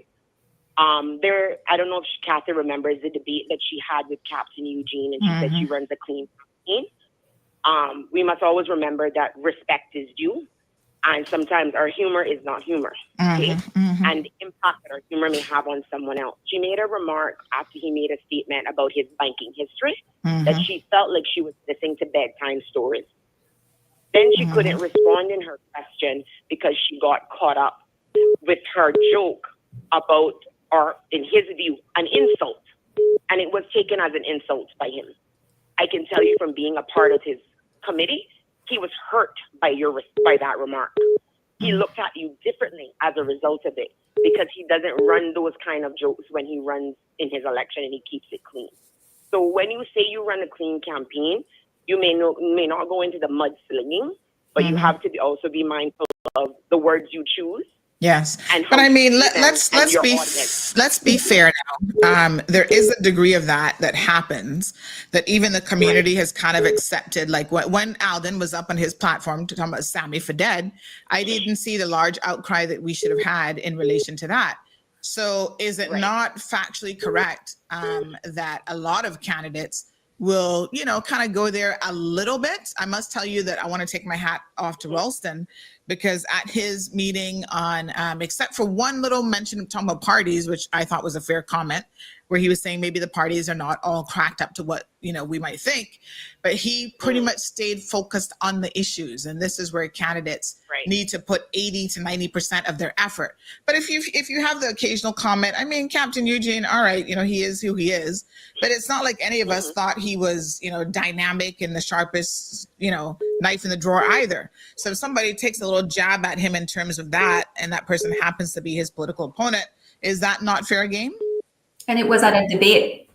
It was at the debate. I agree, Kathy. It was at a debate, but you also have to reflect that you remember the relationship you have with him prior outside of that debate. Okay. So as fair as it is to see what you're saying, Sandra, and I get where you're coming from, I think this is where we need to stop going in Cayman. We need to stop going there because, again, you do not know the impact your words may have on someone. And yes, it's a debate and it may be humorous to many and we'll all laugh about it, but we don't know the impact that has on someone after the fact. And because, Kathy, you've known him personally, he has grown. I'm not going to go into anything further. Yeah, you know him but personally on a personal level, and there's history. There's a certain level of respect that he expects or to come from you. Right. I mean, I can't speak to her relationship with him. Yeah. Right. But what I would say, it's like me talking about John and calling him joke. Obviously, I'm not his opponent, but I can tell you if I was his opponent, I would probably say the exact same thing because he is a joke, a big joke in more ways than one. Right. But we get your point. I appreciate it. Right. Thank you so much. Just to end on that, and I'm just ending here to say that, I am standing this time, behind Jewel. right? And I have my personal reasons doing so in West Bay Central. All right. And, you know, I'm not going to go into my personal reasons. I'm entitled to them as everyone else. I don't have any less respect for Kathy than I had before. Okay. It's nothing personal. It is what I feel is my best choice.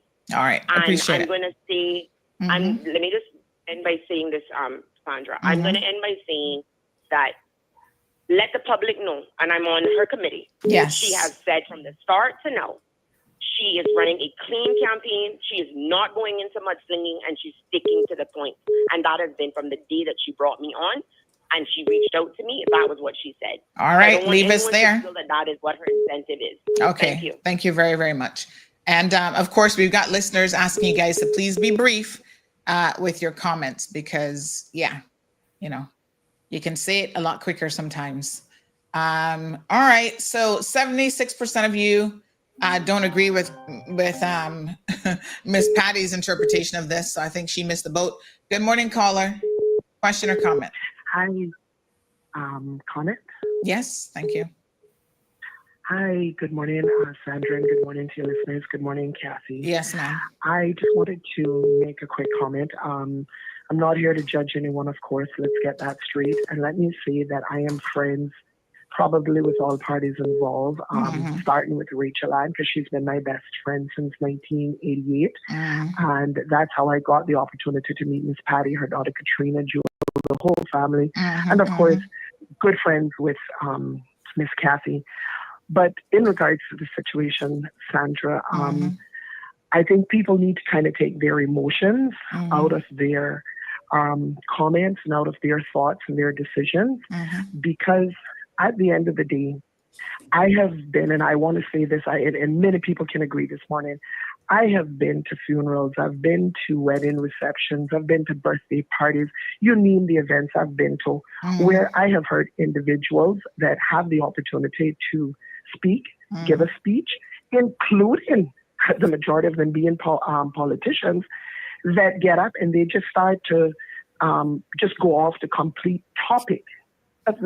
The thing is, do you shut them down? Do you, especially in funerals, you know, do you shut them down? Do you turn the mic off? And there are times, Sandra, that even yourself, especially after 9:30, may go off the topic, or even before 9:30. Do we shut you down, or do you can't turn it off? You can, yes. But that's what I'm saying. That's what the difference is it's actually my platform, right? It's not somebody else coming on here going on like a lunatic. So, you know, I'm doing what I want to do in my own platform. Okay, so that, you point well taken. There's a difference. What I'm saying is that, you know, but you can believe. Let me pause you 1 second there, Marva. And I was actually reflecting on this over the weekend because, of course, you know, we want to be fair in all circumstances. And I was thinking about sometimes how I've had to cut callers off. And I'll give you one example that came to mind. I mentioned the one with Mr. Roy last week, but even previous to that, you know, Mr. Dexter called in one time. Mr. Dexter might remember this. He's a fan of the program. We love Mr. Dexter, but one time he was about to say some comments, which I could sense was going to go in the completely wrong direction about another caller who was a stroke survivor. And if you guys will remember this, and maybe you weren't listening that day, I stopped Mr. Dexter mid-sentence and asked him to please stop right there. And I was going to disconnect the call, and I was going to save him the embarrassment of what I knew he was about to say.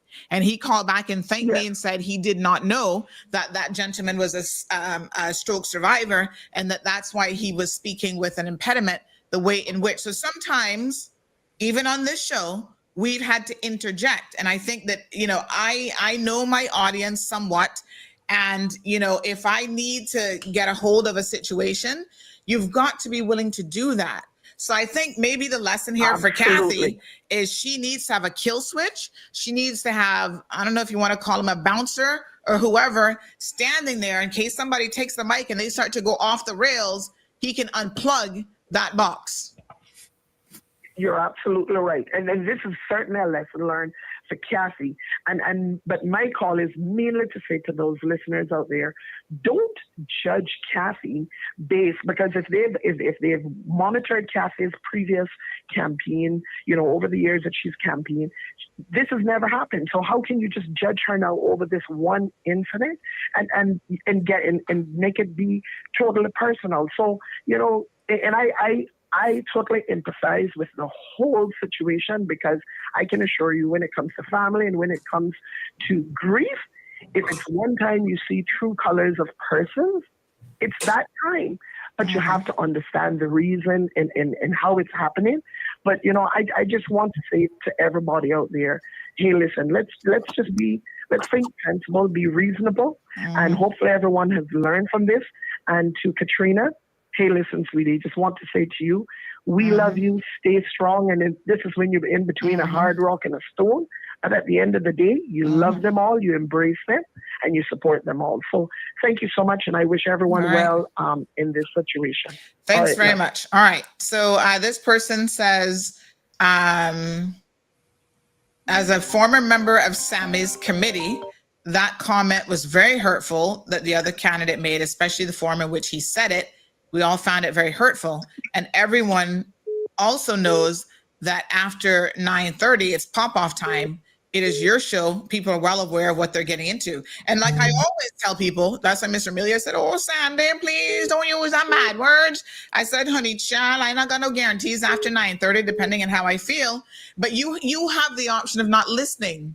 And I'm, just for the record, I'm a political candidate. Before you grab the next call, I just want to chime in as well, because I'm trying not to interrupt anyone. I know everybody wants to get their thoughts out on your show this morning, so I'm trying to be respectful of that. And I just want to say that the caller that called a little while ago about the debate, I think that draws back a reference again. Again, this unfortunate incident is an opportunity for all of us candidates and members in the public to really commit to running clean campaigns and ensuring that the dialogue that we have at our political meetings are reflective of policy positions, addressing the issues that I think everybody is really wanting to see sorted out, and talking about the solutions. All right. Thank you very much. Caller, good morning. Question or comment? Good morning, Sandra. Morning, dear. This is Rachel E. Banks. Okay? Morning, Miss Rachel. And I'm tired of hearing my name being called because, first of all, we'll need to tell people when she called me last year wanting me to nominate her because she was going to run, wanted Catherine the number for West Bay Central constituents because she was going to pay me to call them for her. Who's that? Sorry, who did I miss what you said in the beginning? Joel Evans. That was Joel Hides. Okay. Okay. She called me, and I said it before. This is Rachel Lee Banks. Okay. So they want to keep holding things over me for 7 years. It's been over my head, and they want to keep bringing it up. But Joel didn't think there was anything wrong when she called me to ask me to nominate her when she stand for election, or wanted me to work for her to call the constituents of I mean, listen, that's I had the numbers. Yes. Okay. Well, I mean, that part of it is obviously a problem, that last part. But let me ask you a question, Miss Rachel. I'm glad that you call in, because now we can get it from all sides, right? We know that, and I've seen some of the evidence, so this isn't really a question that I'm asking you, but we know that you and Patty have been in discussions about this. People say that you've been egging her on to come out publicly with this. Did you have any inclination? I had no, as a matter of fact, Sandra, I have been, Patty called me, and sometimes I would say, I'll call you back. I call her back, and she'll start up. I said, Patty, you need to stop this. It's not healthy for you. I said, just let it go, because as you keep holding on, I've been through grief. I have been through grief, okay? I've lost my son. My son was murdered. I've lost my mother. I've lost my father. So I know what grief is all about. And some people handle it differently. I keep telling Patty not to go there, right? Yes. I tell her, Patty can tell you, I've told her since she started, I've said to her, I said, Patty, this is not going to help Kathy.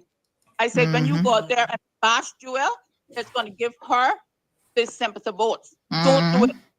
But Patty, like I tell people, I grew up across from Patty, okay? Right across the street from Patty. I know how Patty is. And when she gets something in her head, you can't tell her no. Patty's been hurting from she was a child. I've seen the tears coming out of Patty eyes from right across the street, right? When she's like pulled from, her hair is pulled one way and everything else, right? Patty's dealing with the pain of isolation from she was a child. So when you say that you didn't know, would it be a fair comment to say that you have been egging Patty on? That is an absolute lie. Okay. Well, Miss Rachel, I'm going to pause you there now because you know the name of the show is The Cold Hard Truth. I have seen with my own 2 eyes evidence that you have been. So tell me what it is. Tell me, and what are you talking girl, I have seen email messages and I've seen other things between you and Patty. So I can bring it up because I'm telling you, you know, I'm trying to you know, I don't want to show the screenshots, but I have them and I'm looking at them right now. So in terms of that, I can tell you that I don't believe you one bit. I'm just saying. Bring the screenshots up, but you have my permission to bring them up. Well, it's not your permission that I need. It's the person who shares it with me permission that I need. Okay. Yeah. You with screenshots. And no screenshot can show me telling Patty or egging Patty on to go up there again because I myself have enough sense to know that would only hurt Kathy. Okay. And as for me calling and call it sometime before called and said that I had been calling their homes, I've never done it on Kathy's behalf. I am saying no and publicly that because of what happened went down between Kathy and I, we had our falling out, and I have chosen to get Kathy over Jewel. When I get on the phone, when the hurricane was headed our way, and I saw on the news where it said that it was bringing a lot of rain, and because of the flooding issue in the back of our place, which is just a few feet from Jewel's mother house, I called Jewel and I said, Jewel, I said, the hurricane is coming. They're saying that it's going to be bringing a lot of rain. And you know how it is when after a few hours rain, how it floods in the back here. Your mother's down there bedridden. You need, you know, this is not, and she quickly go, I need to get off the phone. I need to get off the phone because I need to go to Georgetown to get my aunt to bring her down to my house. Not one word of her mother. That's why I chose to support Kathy now. Because if you can't think that much of your mother, then you're not going to think that, you got to think less of me or any elderly person up here. That's the reason I chose to support Kathy. What a mess. I chose to do it. It's so sad. All right, Miss Rachel, thanks very much. You're welcome. All right. It's just so unfortunate. Wow. Lord Jesus, take the wheel this morning. So unfortunate. Hello, morning caller. Good morning. Good morning, Miss Alice May. Okay, all right. Thanks for saying my name. Everybody knows the voice. I had said I would never call the show, although I do try to listen to it frequently because we learn a lot about what's going on. But what saddens me is that people take your show as an opportunity to shred their friends and enemies and relatives, whatever. And that's not what a good morning talk show is. It's very sad day. Right. But I just want to say that I was at Kathy's meeting on Saturday evening. It's just a few yards away from where I live. Yes, ma'am. And when Miss Kathy had said from the beginning, you know, there'll be a Q&A, people can ask things, you know, bring up topics, etc. And when I saw dear little Patty, because I've known Patty's mom, dad, their family now for forever, we're friends. I consider it as friends. When I saw Patty come up, I said, well, I wonder what Patty's going to say. Is she supporting Kathy or is she supporting her sister? That's the only thought that ran through my mind.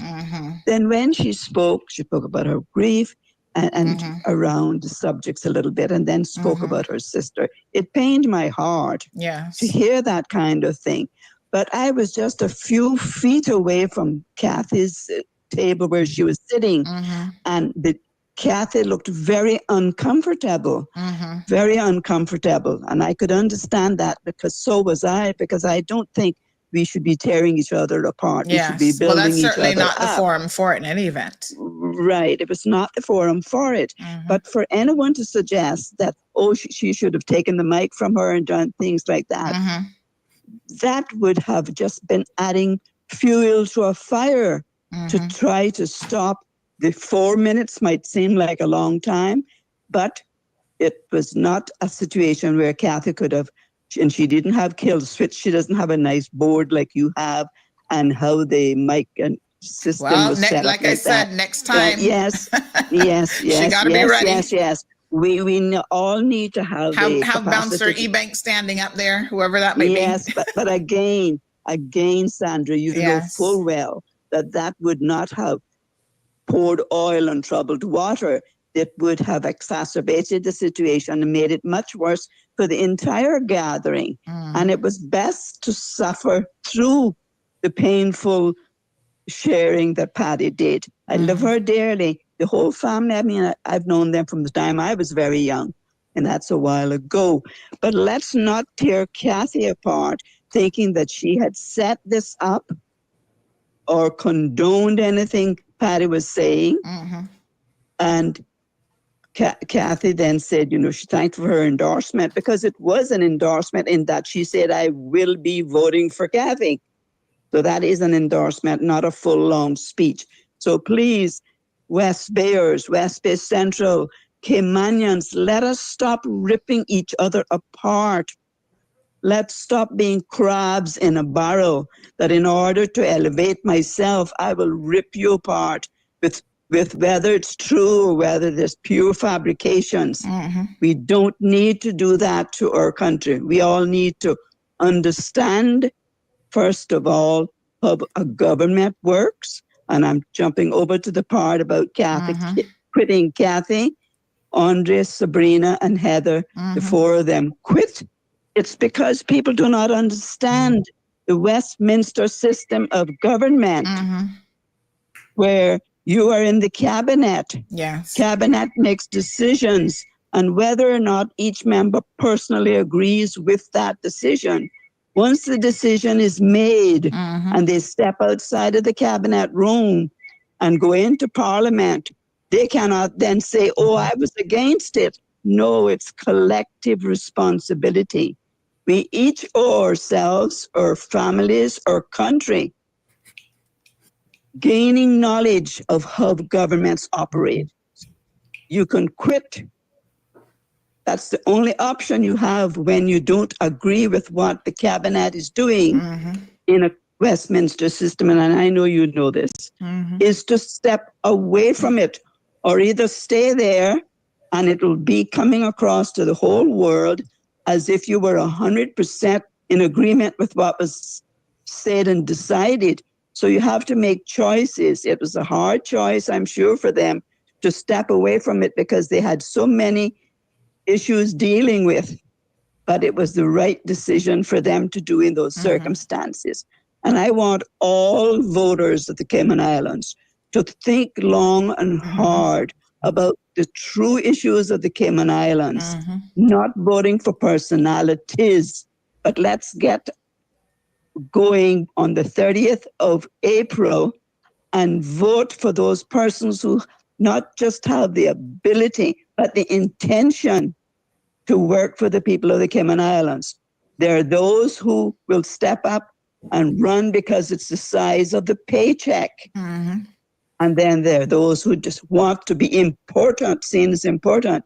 But the whole objective of running for election is to do what you can to remedy the problems in our country, to build it up and to do it all in an honest, God-fearing way. And that's all I've said. And thank you, ma'am. This has been my first call. Well, thank you. And it may well be my last, because I like to think before I start opening my mouth. Yes, you can think and still call in, Miss Alice May, but thank you so much as a first-time caller. I want to express my gratitude to you because you're always a voice of calm and calm and common sense, to be quite honest, and lots of knowledge. Thank you, my dear. Agreed. All right, thank you. God bless everyone. Thank you. Y'all heard it there from one of her educated seniors, please listen very carefully to what Miss Alice May had to say. So definitely she deserved a kaboom. I'm surprised how many first-time callers we still have out there. My goodness. We have so many people calling in. Kathy, thank you so much for coming on the program. You know, it's unfortunate that this has come to this, but again, I think that there are some lessons, obviously, that have hopefully been learned from this situation. Lesson number one, always be ready for any situation and know, you know, how you're going to react, and having a kill switch is definitely critical. Yes, thank you, Sandra. And I think, I know you've received a lot of calls, and I know already see we've been on for an hour. I guess if this is are you wrapping up with me now? Or are you going to? Yeah, I mean, I was going to talk about some other issues. I mean, you're free to stick around. I was going to pull Al right back in, but we're going to talk about other things that have been very upsetting in our community that happened over the weekend. I don't want to steal Alric's airtime. I remember when I was running for an election, and I would have sitting MPs trying to call in on shows while I was speaking. So I won't do that. But I just want to say in closing, you know, I want to thank you for giving me an opportunity to come on, and thank you for airing the tail end of that video that was cut off, where it shows that I did, yes, it didn't, you know, interrupt the speech, but I did immediately reaffirm that my campaign would be one that would be a clean campaign. And I want to again, you know, say to the public that I did not ask Miss Patty to come. I did not ask for an endorsement. I did not know she was coming to the meeting. And you know, families are complicated, especially when you're dealing with grief. I think everybody who has had some grief in their family can say that it brings out a different side in people. And I said it on my video. I want to say it again this morning, that I do hope that Miss Patty and my opponent Jewel will, you know, find a way to move past their differences, to honor their mom, you know, Miss Ruby, the late Miss Ruby Hides. Many of us in West Bay knew her, respected her, and I know that she would want to know that the two of these ladies have resolved their issues. And again, I just want to reaffirm that I intend to run a clean campaign. I'm looking forward to coming back on where we can talk about the positions that TCCP is taking on how we intend to roll out solutions for the country. And thank you again, Sandra. All right, thank you so much. I appreciate it. Yes, I appreciate it. Thank you so much, Kathy. What to do? I don't know, but we appreciate it. All right, folks. Tough situation, and I have to agree that, you know, the family dynamics being what they are, very, very complicated and sometimes incredibly sad. Good morning, caller. Welcome to the program. Good morning. Good morning, dear. This morning, I felt so bad. I didn't know that Miss Ruby passed away. Oh my gosh, you didn't know Miss Ruby had passed away? Oh my God. I did not get to see where I did not get to see that a party. No, Miss Ruby, when I went the last time. Oh. But the time before I went, I was sitting in party house with her mother, hugging her and kissing her. Their family that I know. I know how party work hard to maintain our child. And it is so sad to hear all of this scandal. But God bless all the families that don't have a problem, because we all have something in our closet and it doesn't sound good. If I were there and hear Patty say she was going out there to say that, maybe I would coax her and say, no, Patty, don't leave that alone. But it sounds bad because I have family too. And everyone, God bless those that their family is good and they don't have a problem. And that's all I have to say. Give Patty my deepest condolence to know our mother that passed away. Thank you, my dear. Especially our daughter that was crying. That hurt me so much. All right, thanks very much, Miss Lucille. All right, she's in the UK, so she said she did not know. A very, very sad situation indeed. Alec, wow. Lord have mercy. Yeah, just the beginning, right? Yeah, I tell you what, as you guys can see, this is a hot mess and then some. Wow.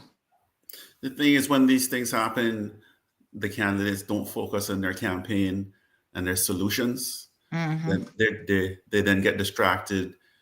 Yeah. I mean, look at the time that we spent on this morning, where we could have been talking about issues, trying to help us fix, what's going on in our country.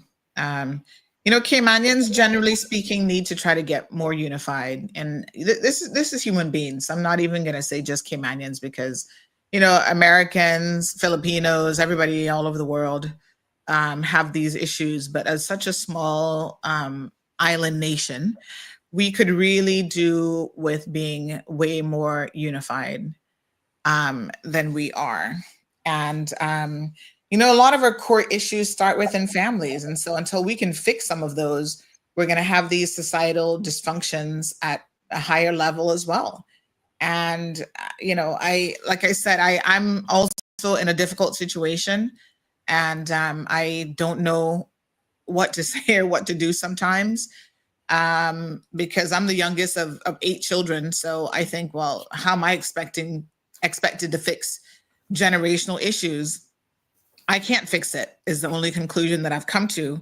And all I can do is try to move on in a positive way, and, get therapy, folks, because therapy helps you, and try not to make those same generational mistakes. Because when you hold on to this level of trauma, I can assure you that your life will never be as full and as rich spiritually, emotionally as it could be, because you're holding on to too much dysfunctionality.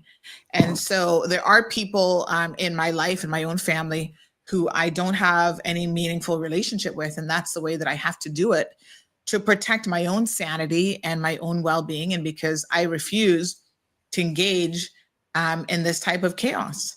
And when we see it spilling out onto the streets, when we see it spilling out into campaigns and on the campaign trail, it is really, really sad. And I think the fact that unfortunately, Miss Patty is so disconnected. 74% of you have said that this reflected poorly on Kathy, who she claims that she's trying to support, and she doesn't seem to get that it does. I think that certainly demonstrates how disconnected Patty is from reality. Like I said, you can have your opinions, but the facts are you have put Kathy in a very bad situation. You put your sister, who I understand Jewel does not intend to address it any further. I believe she made a comment already, which was on social media, but she's going to just leave this alone, because this is years of issues. This isn't, to me, this cannot be about, just losing her mother. This, when I see this type of hurt, this is all too familiar. And I've seen it in my life. I have seen it in the lives of, other people around me, their siblings, and it is trauma beyond anything that probably a lot of you can comprehend, unless you have personally experienced it yourself. Everyone, and I think Jewel is the youngest child like myself, everyone will have a different relationship with a parent. And I don't even think it's fair for one sibling and the other sibling to be judging what that relationship is like, because there'll be lots of things, lots of moments, and I think parents know this, that might have been shared between a child and a parent that the other siblings may not even be privy to. So for you to be upset with your sibling over what you perceived as a slight during a hurricane situation, you can't speak to the countless times that that mother would have held her daughter's hand or her son's hand, and the complex relationships that come out of, especially with a mother, which is even more complex in my opinion than fathers. But you can't speak to that. You can't speak to the silent moments and the moments that the two of them may have been together that you would have no knowledge of. So my fellow Caymanians, I really beg you all to try to get help. A lot of you are dealing with childhood trauma of all sorts, and you need professional assistance. You really, really need to seek therapy. And I know as Caymanians, we don't want to go to therapy, but I'm telling you, it absolutely works wonders. And there's lots of, not to self-medicate yourself or use therapy on your own, but there are lots of books out there that you can read that can allow you to come to certain realizations about your own experiences. We got to fix our families, you know, Alric. This is so sad because I come from dysfunctionality and a broken situation that, like I said, I didn't have any control over. And that was one of the reasons why when it came to what I wanted for myself, I made up my mind that I was not going to have children out of wedlock. And I know this is, you know, I'm not castigating people who do that, but I understood even the dynamics that can create when you have parents who are not, at least at the time of your birth, because divorces happen, but at least at the time of bringing you into this world, that they were not of a singular mind, that they wanted you. You know, it was not a, oops, Britney Spears, I did it again, it was an accident, that it would have been intentional, that both people were adults and making a decision that we want to bring this child in this world. We share common values as a family. We have an idea of how we want to raise our children. And I think adults need to think about these things before they even start rolling in the sack with each other and having these babies. You know, what kind of family unit are you trying to build? What is your goal? These things are important because the family unit is the microcosm of what we then build the rest of our society on. Yeah, I mean, this has been said so many times that, you know, if you have a strong family, there's a better chance for you to have a strong community.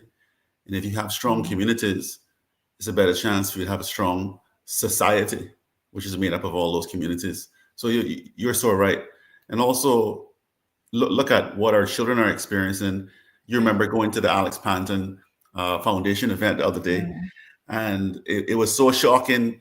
You know, Alex's place provides that comforting place for young people to talk about their issues and get help. And it was so shocking to me that, you know, it was like 269 young people went to Alex's place last year, which shows that, you know, more young people are now comfortable talking about the issue. And it's so great that they have that place there.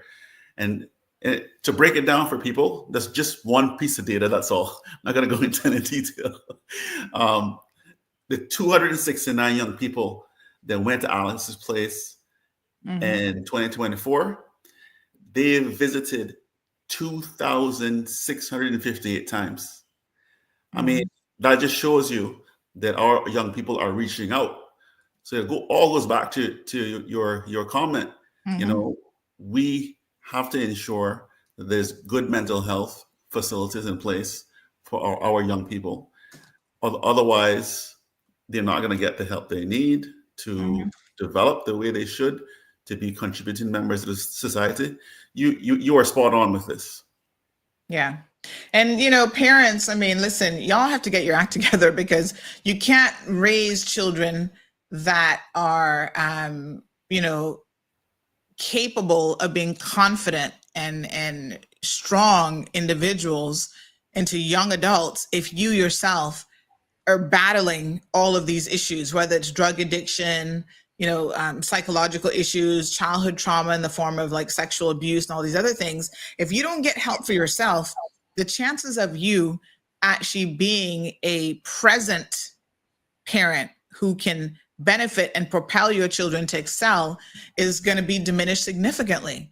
And it's unfortunate because I see so much of this, so many children that have suffered unduly because of their parents, because of the poor mistakes that their parents have made throughout their lives, and because they never got any help for it. You know, sometimes we can't control what happened to us as children or the trauma that we go through, but if we don't get help for it and we don't try to do better, our children then become the next generation of affected persons mixed up with the chaos. And so we all have to do better. We all have to speak to our children in a more positive, loving way to show them that you can discipline with strength, but you can also discipline with love and positivity.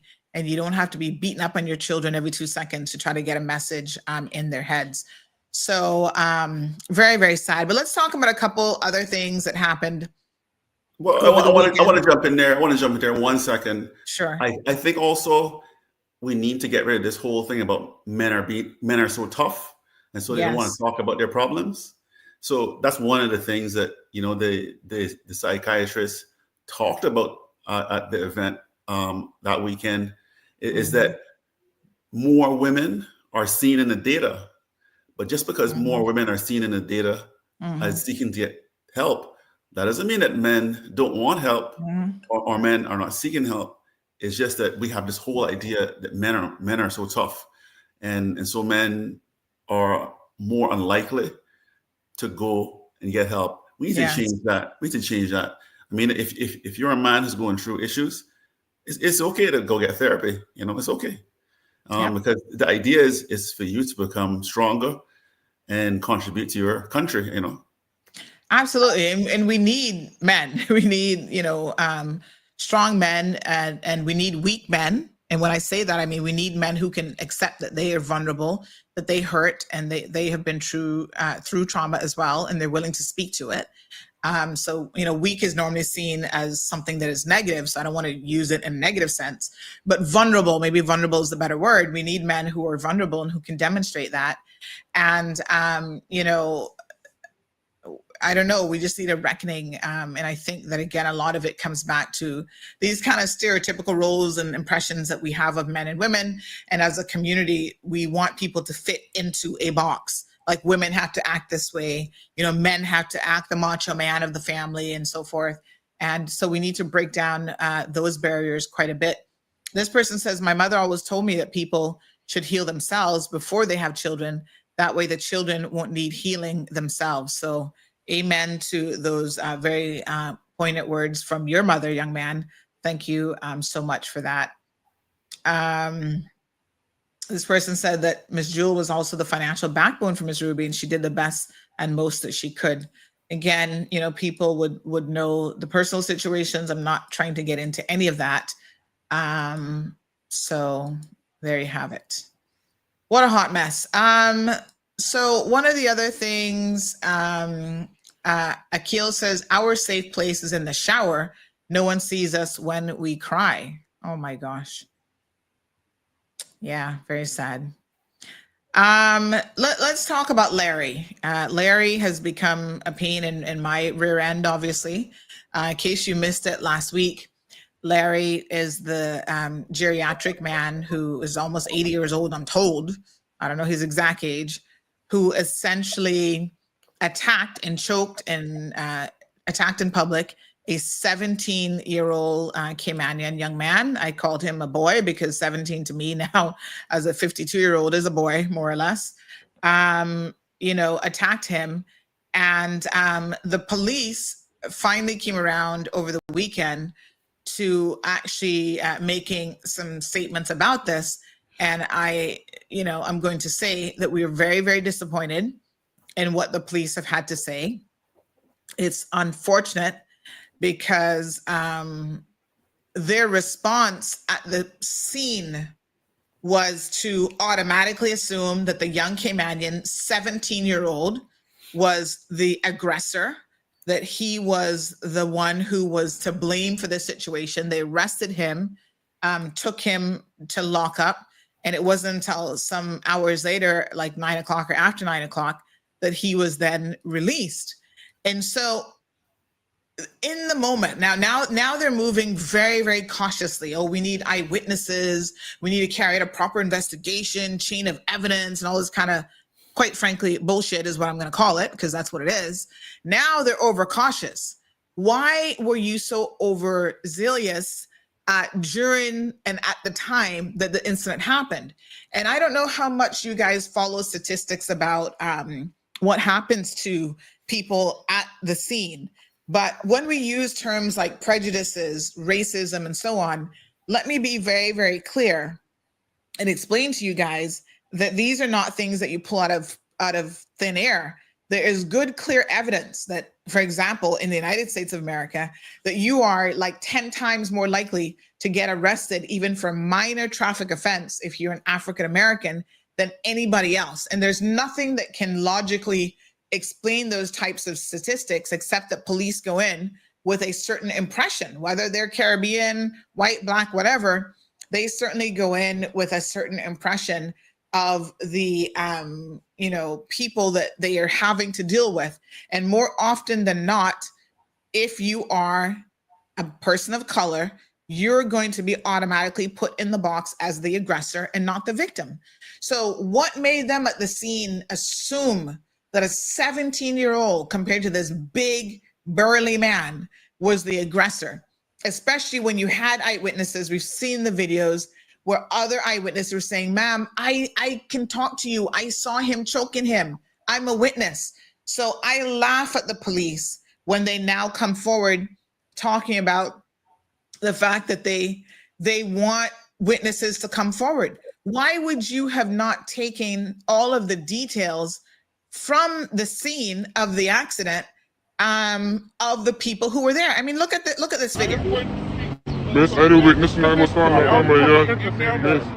You see? Miss, this I had to change his voice because, of course, everybody now doesn't want to get publicly involved. Come on. Miss, I do witness and I must find my armor, He says, ma'am, I'm the witness. I saw him choking. Here's Larry dismissing him. Oh, you go away, you go away. And there's the police officer. He wasn't talking to Larry. He was trying to talk to this police officer. Why didn't she take down the information of this young man who was saying, miss, I'm a witness?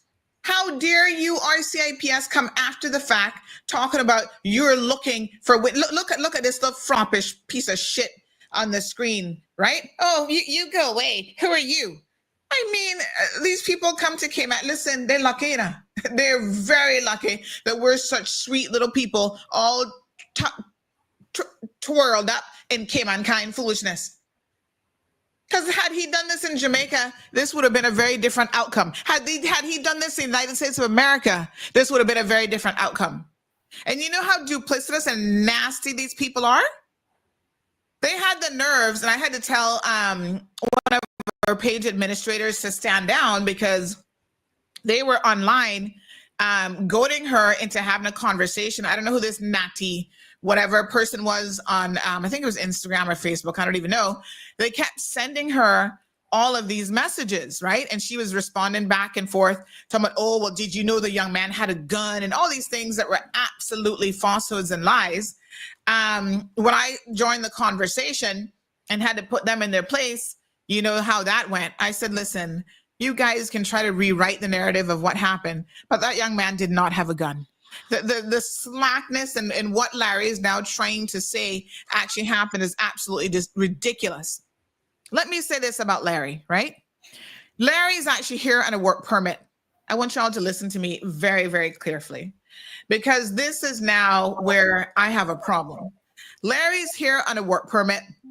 He's not part of the economic zone as we originally thought.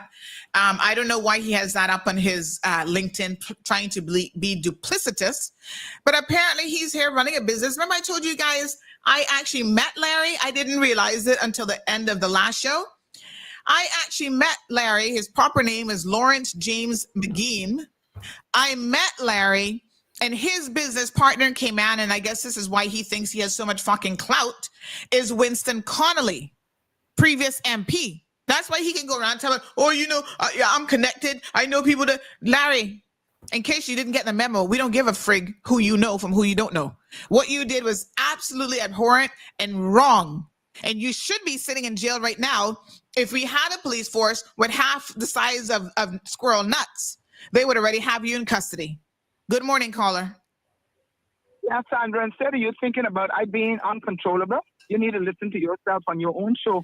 Patty, verbal abusive you are. Patty, get off my fucking show this morning. You are an idiot. You are an idiot. How verbally abusive. Listen, Patty, do yourself a favor and don't call me back. Seriously. How verbally abusive I'm being to Larry?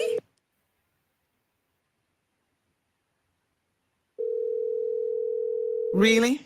This must be the first time Patty has ever listened to the show. Because she'd know that I'm exercising a lot of restraint this morning, actually.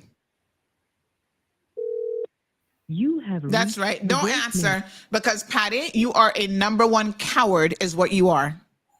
That's what you are this morning. Come for me if you think my name jewel hides. I can show you the difference between me and Jewel Hides. I'm not Jewel.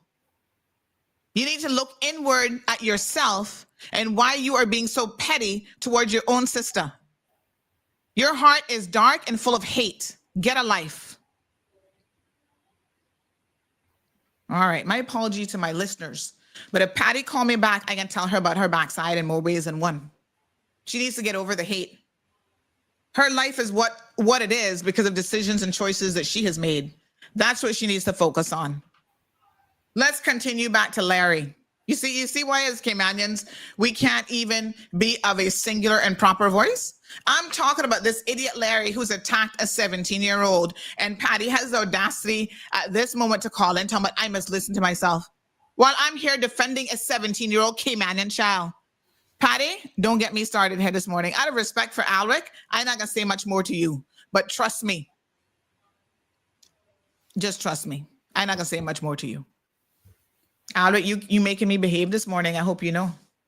You know, what's interesting is I know a lot of people are upset about the incident, but what's even what's even more interesting is I'm waiting accountability for her own actions. Well, I'm waiting to see how the justice system will deal with it, because you know what is the final charge that will be brought to court if it gets to court.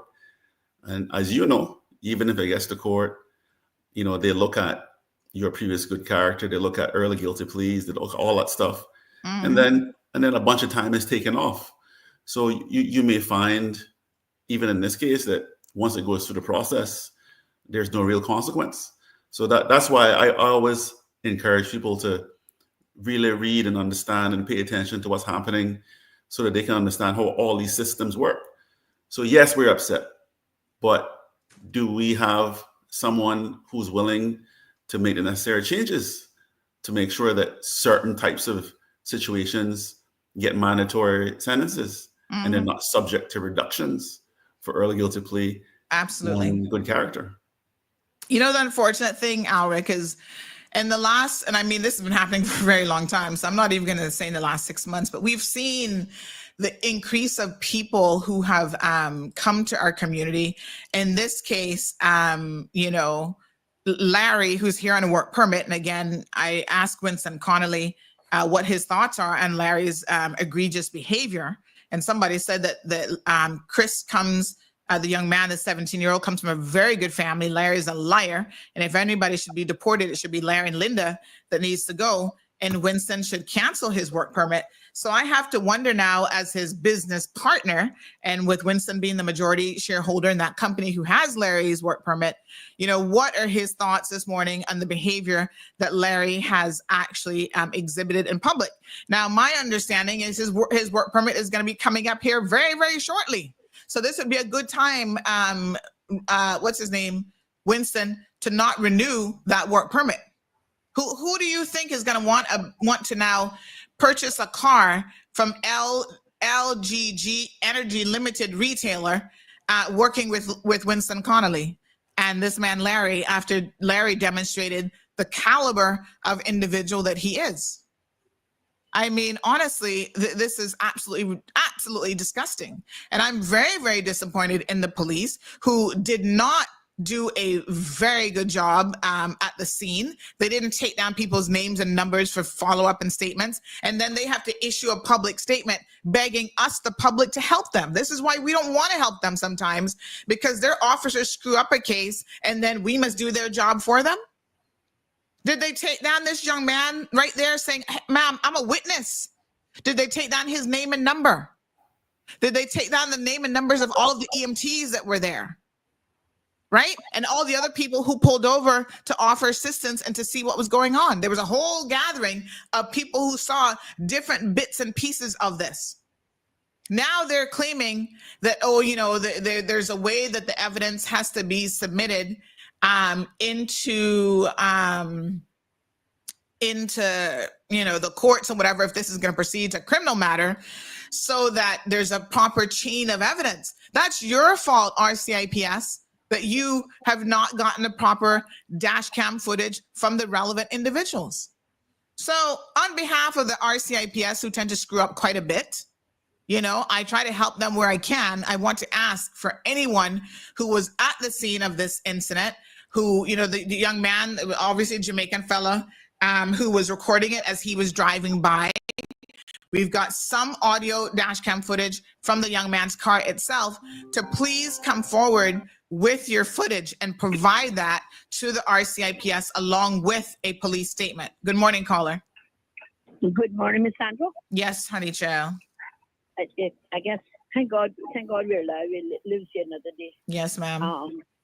Regarding, and I'll get into the next topic. I won't get into the one about the 17-year-old boy, because that could have been one of my. Absolutely. And it would probably been a different story this morning, but and that's my opinion too. Yeah. Yes. We want to make the public know that we're having I guess they call a peaceful yes, we're organizing one this Saturday. No, today. They're also having one today at the Glass House at 3 p.m. Starting at 3 p.m. You're going there, and because we need justice, and we want to know. And in my opinion, those police officers that arrested that boy unlawfully, because that's my opinion, should be on suspension until the case is finished investigating. Because Larry and his wife and whoever was that made the comment that their connection, their strong connection was enough for me to know that something went wrong. And that's my opinion. And those police officers should be on suspension. I agree. And we're calling on justice, and we're calling on the governor, who is supposed to be in the best interest of the country for peace, because we want this Cayman kind. We want peace and harmony. That's what Cayman was built on. That's what we're expected, and that's what we need to hold up to. But we just can't hold up on the Caymanian side and allow people to come in here and think because they got $2, and like my friend Charlene used to say, a U.S. depressed dollar, because it's only 80 cents in the West here, can do and say what they want, because they are putting money in our country. Like a friend of mine said, first of all, how do we know where these people are coming from? What is their carbon? What have we done to make them part of us? And because I was told that Mr. Loring is piece of shit. Advocate. That's right. And he needs to be, and like a lot of them, the other stations and everybody said, I will go fund him to give him a ticket if he don't have a ticket to get out of here, because he needs to go. And they're calling on immigration and the Cayman and our politicians to stand by that and deal with issues that are affecting us and stop dealing with personal issues. Absolutely. Thank you so much. And anybody who knows Winston, Miss Debbie, Pennington, Ebanks. Yes, honey. And Mr. Winston, that is a Caymanian, a well-respected family Caymanian man. I hope that he will do something about it, because this man needs his rightful from Cayman. He needs to be deported. Thank you, ma'am. And Miss Debbie said that she's going to reach out to Winston himself. All of you who know Winston this morning should be messaging him saying, hey, we have confirmation now, because I did my homework, that you are his business partner and you hold his work permit. The company holds his work permit. Can we get assurances from you that you'll be canceling that work permit? We don't want this man in our country, to be clear. The other thing that is noteworthy about this situation is apparently on Friday morning, so this incident happened, I think it was the Thursday, I'll double check my dates, but the following morning, I believe it was Friday morning, he was actually at one of the local private hospitals wearing the same clothes that he did the evening before, and pretending like he needed medical assistance because he's now trying to build his case. And on Friday, he was also spotted coming out of a local attorney. I'm told it was Denton's. You know, I'm just giving you that as it was sold to me. But anyway, Larry was observed coming out of a local law firm because, of course, he now understands that he is going to be sued for what he did because he assaulted that young man, both him and his wife. It was battery and assault, and he should be sued. And the family, like we said, this is no ragamuffin family, honey child. This young man, Chris, comes from a good family. Even after being assaulted and injured, he still got up on Friday morning and went to school, trying to focus on his education. So they mess with the wrong person, I can tell you that. And in fact, Chris, is it Chris that works at CNB? Let me get the screenshot here. It turns out that is his, is it Chris? Hold on. It turns out that is his uncle, and his uncle said, yeah, buddy, you picked on the wrong little 17-year-old kid. This not gonna go so. Let me see if I can find that screenshot for you.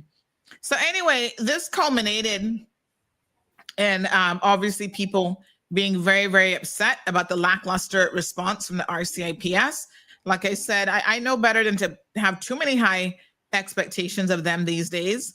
But one of the interesting things is Phil Jackson. My apologies, not Chris. Phil Jackson. I was thinking Chris Jackson. Phil Jackson. So let me just show you what Phil said about his nephew. And so, yes, this young man has a good family behind him, and we know that they're going to stand behind him. They already had a lawyer hired and everything. And the RCIPS, y'all gonna have to do right by this young man. The public demands it, and certainly his family is demanding it as well. So Phil Jackson, everybody knows Phil. He works at, I think it's at CNB as the HR manager there. This young man, his mother was so distraught. She owns a local business that offers educational services. A lot of people were very, very distraught by what happened to this young man, because as that last caller rightfully said, this could have been any of us. This could have been our children. If you have children, this could have been your son or your daughter that was accosted in this way. This man got out of his vehicle, stopped behind him, got out of his vehicle and attacked him, both verbally and physically. So let me show you what Phil had to say on this, because, he had some thoughts on how this went down. And he said the following on Friday, I believe it was. He says, unfortunately, it was my nephew that this piece of trash decided to get out of his Tesla and attack. I really wish it was me instead of my nephew, who just got his license. All it has done is exasperated the divide and ill feelings that we have towards some foreigners who come to our country and bring their nasty habits and behaviors. Unfortunately, it means very little to be Caymanian these days. My dad was just telling us the other day how we could be so proud of our heritage and the Wattlers, Bodens, and Thompsons we are related to.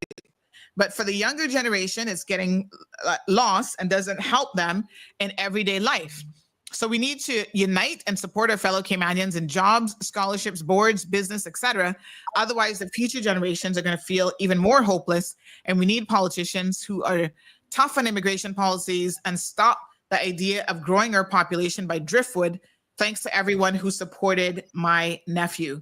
And so, Phil, I want you to know that we stand in unison with you and your entire family, your sister, and everyone else in terms of what has happened to your nephew, which was absolutely uncalled for and quite shocking, in fact. So we do have a protest that we're scheduling for this upcoming Saturday. I was not aware of any this afternoon. One of the things that, I will, just like I did the last one, I'm going to sponsor the fees related to the protests for getting the proper police permission, because you can't just hold a protest, folks. You are supposed to get permission from the RCIPS in order to hold a protest. So if you guys are protesting this afternoon and you've not yet gotten that permission, technically you are not following the law. So the one that we're hosting on Saturday, exact location to be determined, but so far we think we're going to do it by the governor's residence there on the public sidewalk next to Governor's Beach. We will most certainly be advising you all of that and get the proper paperwork in to make sure that that is fully compliant with what is required from the authorities. So let me go on to say that some of you appear to have lost your mind. And now I want to talk about Frank Schillings, who decided to join the conversation. And sometimes it is best that you just keep your mouth shut and have nothing to say at all. Good morning, caller. Good morning, Sandra. How are you doing? Not bad, dear. How are you? Okay. Good morning, Rick. All the best to you, my friend. Morning. This is Jonathan, Rick. I know. Morning, Jonathan. Listen, y'all, you know, I see comments being made about Cayman kind. And back when the good-naturedness of Caymanian people was marketed by the UDP administration through the tourism department, I just really have to shake my head, because once you monetize and start pushing this sort of phraseology out there, you end up taking away what it actually is in the first place. The same way I always say, as soon as people start calling a place paradise, that's the very minute in time in history that it stops existing. You know? So my suggestion to all of my fellow Caymanians and anybody else who has, you know, good common courtesy and good manners, don't stop letting people out in traffic.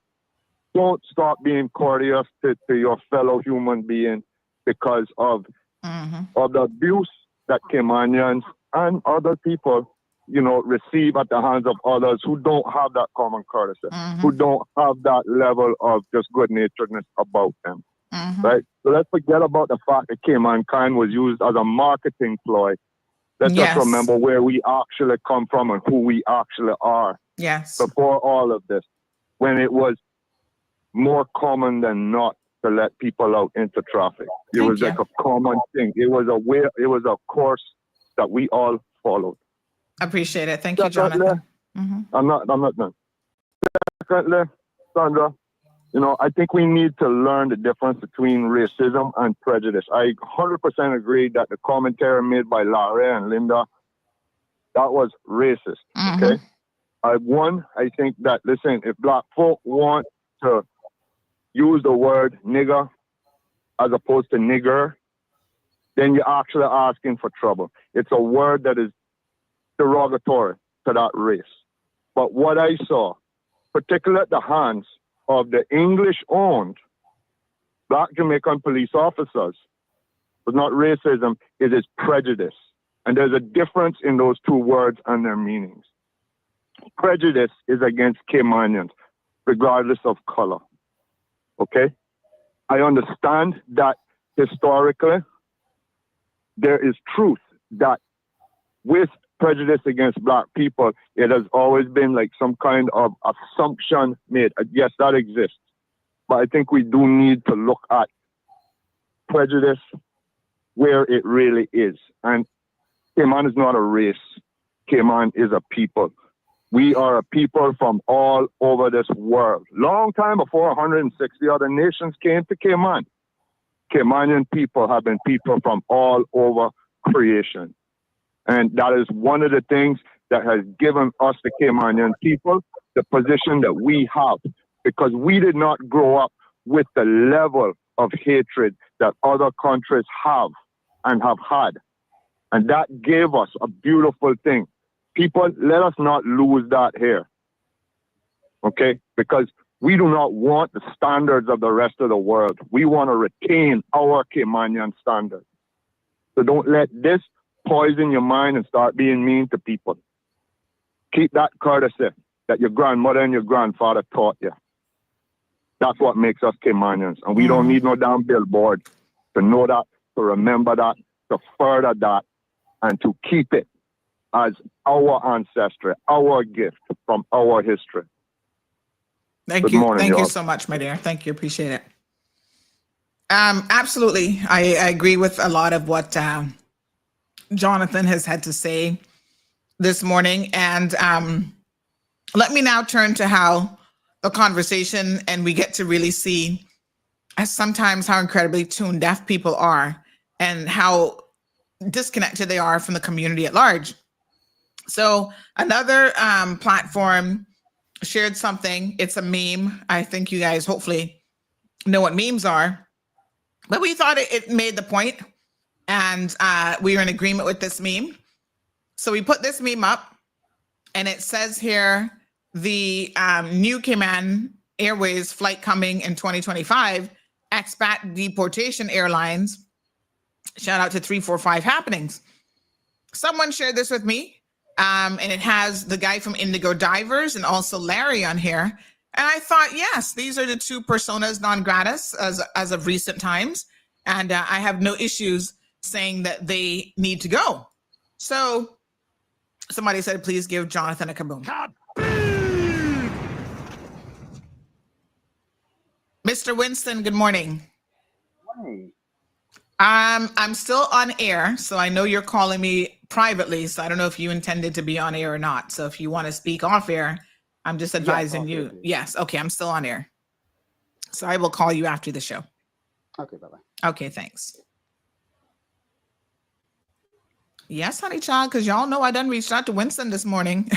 We're not sitting here talking for nothing. We expect some actions. So listen, honey child.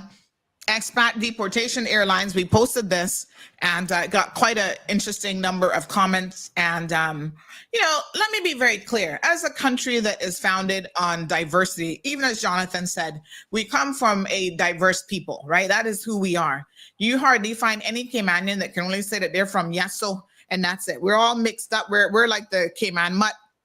We got a little bit of this and a little bit of that. And by and large, we are very proud of our diverse culture and background.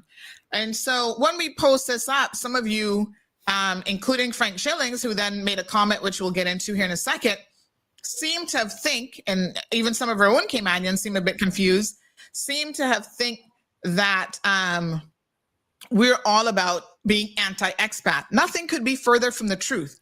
And Frank, I know you're supposed to be a really smart guy.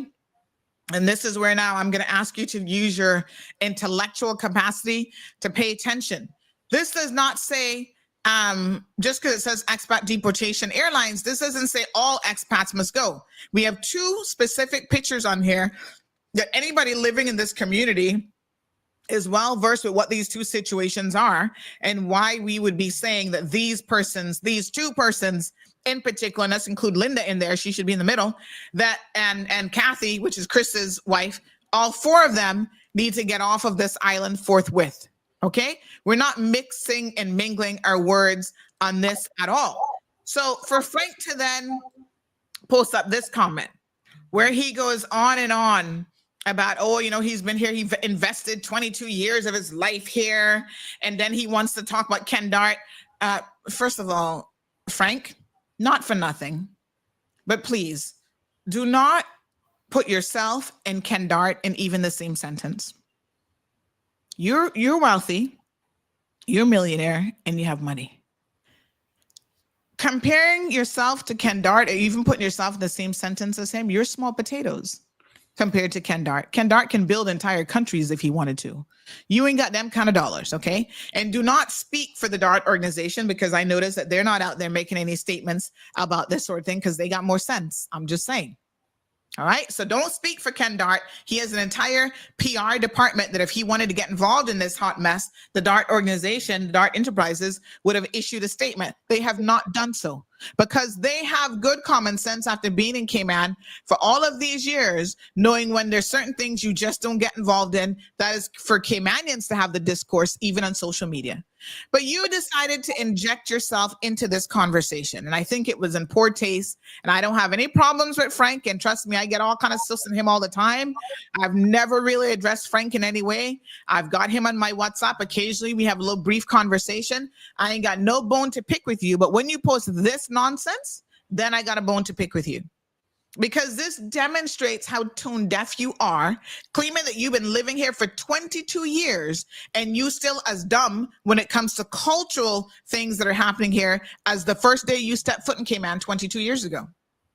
Part of that is because you're not mixing with the average person. So you don't know our plight. You don't know how we think, and you don't know what's going on. You're trying to mix and mingle with rich Caymanians at, little dinner parties, y'all serving your cognac and whatever else you got on the table. That's not the average life for most people. So bring yourself down a couple notches, and maybe you and me should go down in Dog City and sit down and play some dominoes, and then you could say that you've had a real experience knowing how Caymanians feel in their own country. This was incredibly rude, in my honest opinion. Nobody isn't talking about foreign investors generally, and that we don't appreciate the investors who come here and do what they need to do and do the right thing, right? He's talking about, had he seen this kind of rhetoric 22 years ago, he would not have come to Cayman. Oh, honey, child, please. Really? I seriously doubt that. You came here for the tax benefits, for the financial benefits, and chances are you knew nothing about the people then. And my position is, based on this comment, you probably don't know a whole lot about us now. Take your time to learn before you open your mouth, because of all the issues that we have had in this country and all of the times that you could have spoken up. What happened to that 17-year-old Frank was very, very egregious. I know that you have children of your own. You have a little one that's 5 or 6 years old now, little Zeus. You no doubt would not want anybody treating your sons like this. You've got another son that's now out of high school and on to university or living his best life in Europe. I don't know what the young boy is doing. Nice little fella. But if somebody pulled him over like this, you'd be screaming bloody murder. You would want justice.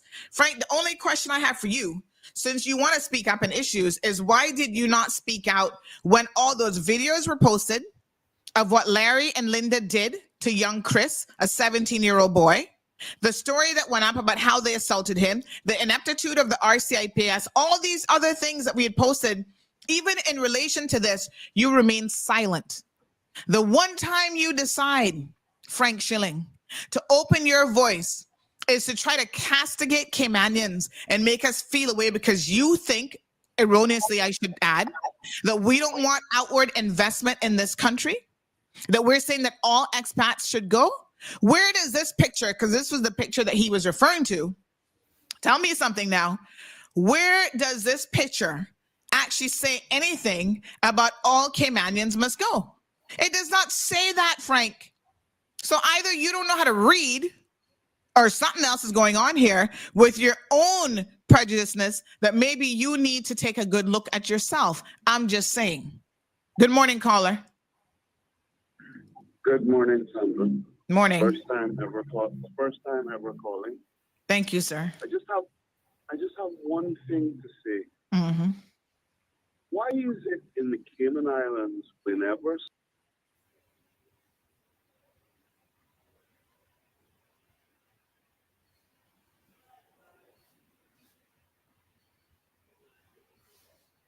racist? Why? Everywhere else in the world, people, when they move to another country, they carry their flag with them. Yes. And they still put it on their porch. Yeah. But Caymanians are not allowed to do this. Why? Yeah. We can't speak up for ourselves. We can't be proud to say we are Cayman proud. That's a problem. Anyway, that's all I have to say. Thank you so much. Quite a few first-time callers here this morning. Alric, I mean, it's crazy to me that, this somehow made Frank believe or think that we're anti-expats. Where does this say? We have two very, very directed people in this picture. And we're saying, yes, we're going to call it export airlines, right? Export deportation airlines, and they need to go. Frank, how do you jump from A all the way down to Z? How do you get to that conclusion based on that one picture, that one meme? I mean, maybe you should invite him on the show. I mean, I just think that people are tone deaf. Like they live here amongst us, so they claim, and they're claiming that after 22 years, they're so integrated into our community and blah, blah, this and blah, blah, that. But I have to question the level of integration and how incredibly tone deaf they are. And the sad thing about it, right, if Frank would have really reread that before he hit that post button, he would have recognized that somehow the implication here, that the fact that you have money and that you've invested in this country means that you can get away with certain things and you can do certain things in this country, is almost what he's trying to imply, and that's not going to work. Caller? Good morning. Good morning. I'm a first-time caller, too. Try and behave yourself. First time for the day. Good morning, honey child. Morning. Another thing that I've heard going around is like, oh, well, when Caymanians do this to other Caymanians, we need to hold them responsible too, and blah, blah, blah. Absolutely. And we do. 17-year-old Caymanian man drape up a little 17-year-old. We do. It would have been the same thing we do. Exactly. But of course, they don't want to see that. They want to have these very narrow blinders on. Show me how many times I have called out Caymanians for being in the streets and fighting with each other and doing all this kind of stuff. Nobody gets a free pass around here. Exactly. But that's not what we're talking about right now. So let it be about what it's about. Yes. It's like, it's a classic deterrence. Like, in order to deter us from being focused on these types of issues, which are real issues, these are real prejudices that people are having to face. I mean, I never thought that I would see the day in my beloved Cayman Islands where a kid, a 17-year-old, was being choked by someone on a work permit and dragged out of their fucking car. I'm sorry, but I never thought I would see that day. And then he gets arrested. Yes, and then the kid gets arrested and put in handcuffs, takes down to the station. Imagine for a minute if there was not all the video footage. Imagine for 1 minute if that video footage did not exist. It would be stinking Larry's word against young 17-year-old Chris. And Chris is in the right. Now, I'm not going to give him like the caller said, all right, he used the nigger word. That's not how he meant it, though, He wasn't calling her a nigger in the way she turned around and called him a nigger. And we also have to acknowledge that. And listen, the young man tried to come correct from the beginning. He was telling him, as a 17-year-old, he was begging them, all right, calm down. He was the sensible one in this situation, not geriatric Larry. They jump out the car yelling and screaming at the little boy. And even the first time, go back to the videos from last week, the first time they asked him, when they got called the police, he said, all right, go ahead, call the police. And when she was like, oh, what? Then he said, call the police, nigga. Like that. And then she had turned out, you're the nigger. Listen, she lucky it was Chris.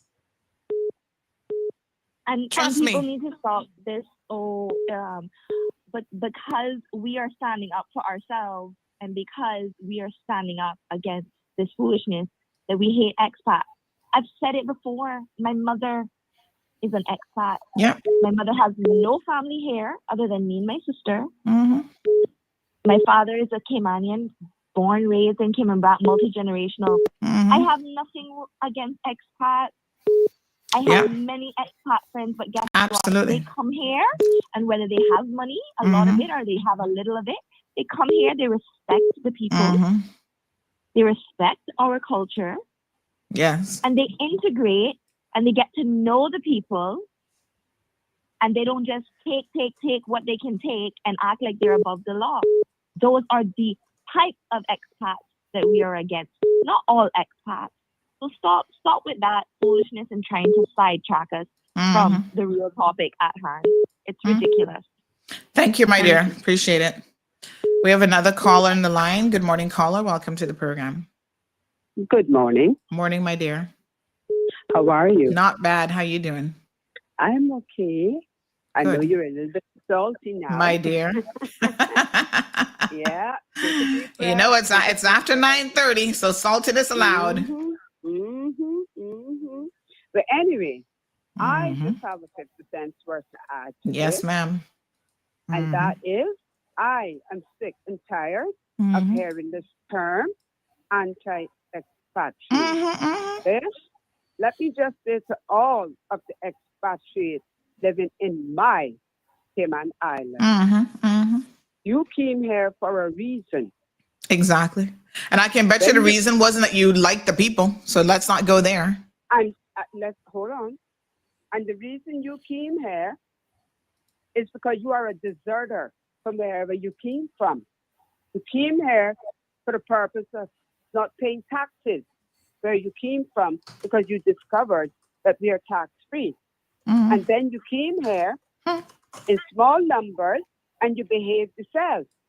But you kept bringing in more people until you outnumbered us. And now your master plan is going into effect. As I keep saying, their purpose now is to eradicate us.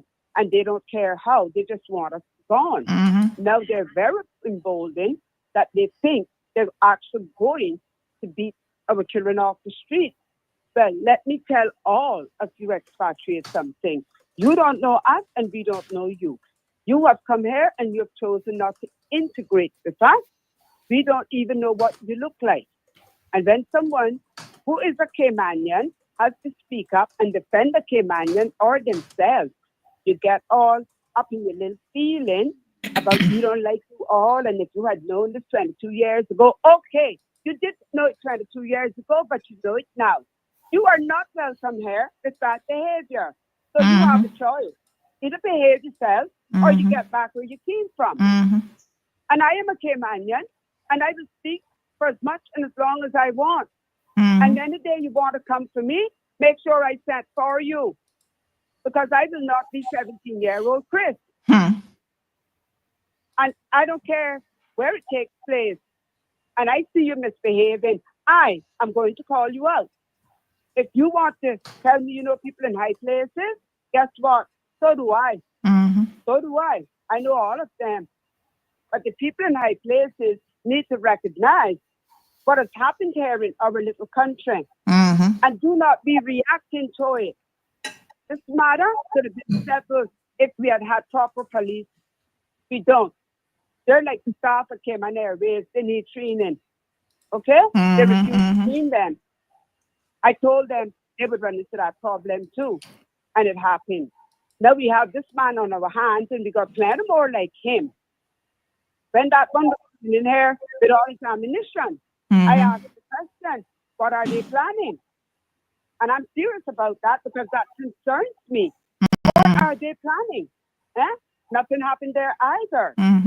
Oh, and by the way, good morning, Alric. Excuse my bad manners. Yes. Good morning. I love, Alric knows me. I love Alric, okay? And Alric was always my little genius that I looked up to. Always such a bright young man. I'm so proud of Alric and, where he is reaching life today. So, Alric, good morning to you, honey, and congratulations to you on all of Thank you so much. All right, we got another caller. Oh, yes. Just want to end by saying to Sandra, to these people, the Larrys and to whomever that we have, if you don't like what we say and you don't like how we feel, then I suggest you don't rub us the wrong way. We are not stupid, and do not mistake our kindness for weakness. You're in our country. Just remember that. We don't have a president, okay? Just remember that. Thank you so much. Someone on Instagram is saying, why not protest in the neighborhood that they live? Well, honey child, they live all the way north side. So one of the reasons why you protest is to, you try to do it in a central location, to be quite frank and honest. And you also do want to get a location that you can get a lot of, sort of drive-by support. Excuse me while I fix my little ponytail, honey child. And so we thought about it, even having it by the police station, because the protest is also about the slackness from the RCIPS and what it is that they're going on with and what they're doing, which is egregious. We thought about having it there, but on a Saturday, no one is really in central town per se. So then we thought the next best place is to simply do it by the governor's residence. So that's why that location, the request has been sent in to have it there on Saturday afternoon. Natasha says in Cayman, the N-word means bro, or to describe a ghetto attitude to the rest of the world. It's a contentious term used for any dark-skinned person. And it does come, listen, I think it's Miss, who just said it here, Miss Oh, somebody else said, but when it's being used by another person of color, although it's still seen, Ms. Jan, although it's still seen as, okay, remember the origins of where it came from, it's still a negative word. If you say like, what's up, my nigga, that is different than calling someone a nigger. There's actually a colloquial use of the word that is acceptable amongst the Black community. I mean, sometimes I don't use it often, but almost like a little, solidarity with my Americans, I might run out and give someone a little fist bump and whatever and say, what's up, my nigga? It's a different vibe than actually calling someone, you're the nigger. Woman, please, and please. Lord have mercy. El Rey says the governor's residence is definitely the best place for that protest. Catherine says that lady is on point. Give her a big kaboom there. And this person says, yep, this is a white person. He says he agrees. White people just need to stay away from the N-word. That would be the best bet. All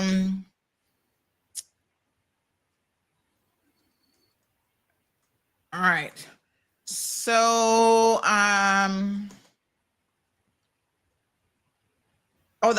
oh gosh, I need Winston Connolly. Oh my goodness, I'm messaging another Winston. Anybody got Winston's phone number that they can send to me? Good morning, caller. Morning, Sandra. It's Debbie. How are you? Morning, Debbie. How are you? Well, thank you. Morning, Aldrich. How are you? Good morning. I just want to echo Brenda's sentiment. I think she hit the nail on the head, and I think she expressed how we all feel. We're all outraged by this set of events, and tempers are running high. Mm-hmm. Cayman is at an all-time now crossroads between the Alpers and this incident that has happened. That, look, we are going to make the change. We have to make a change. Something has to give. We're no longer monkeys in the jungle. This is our island.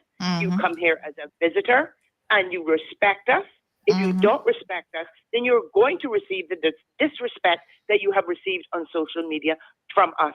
And not on the disrespect, but your work permits will be canceled. I'm so happy to know that Larry is on a work permit. Makes our life easier. I can say with certain clarity, and if Winston is listening this morning, Winston was my counselor in the Ministry of Education, and he would not condone this behavior. Would not condone this behavior. I speak pretty confidently on his behalf.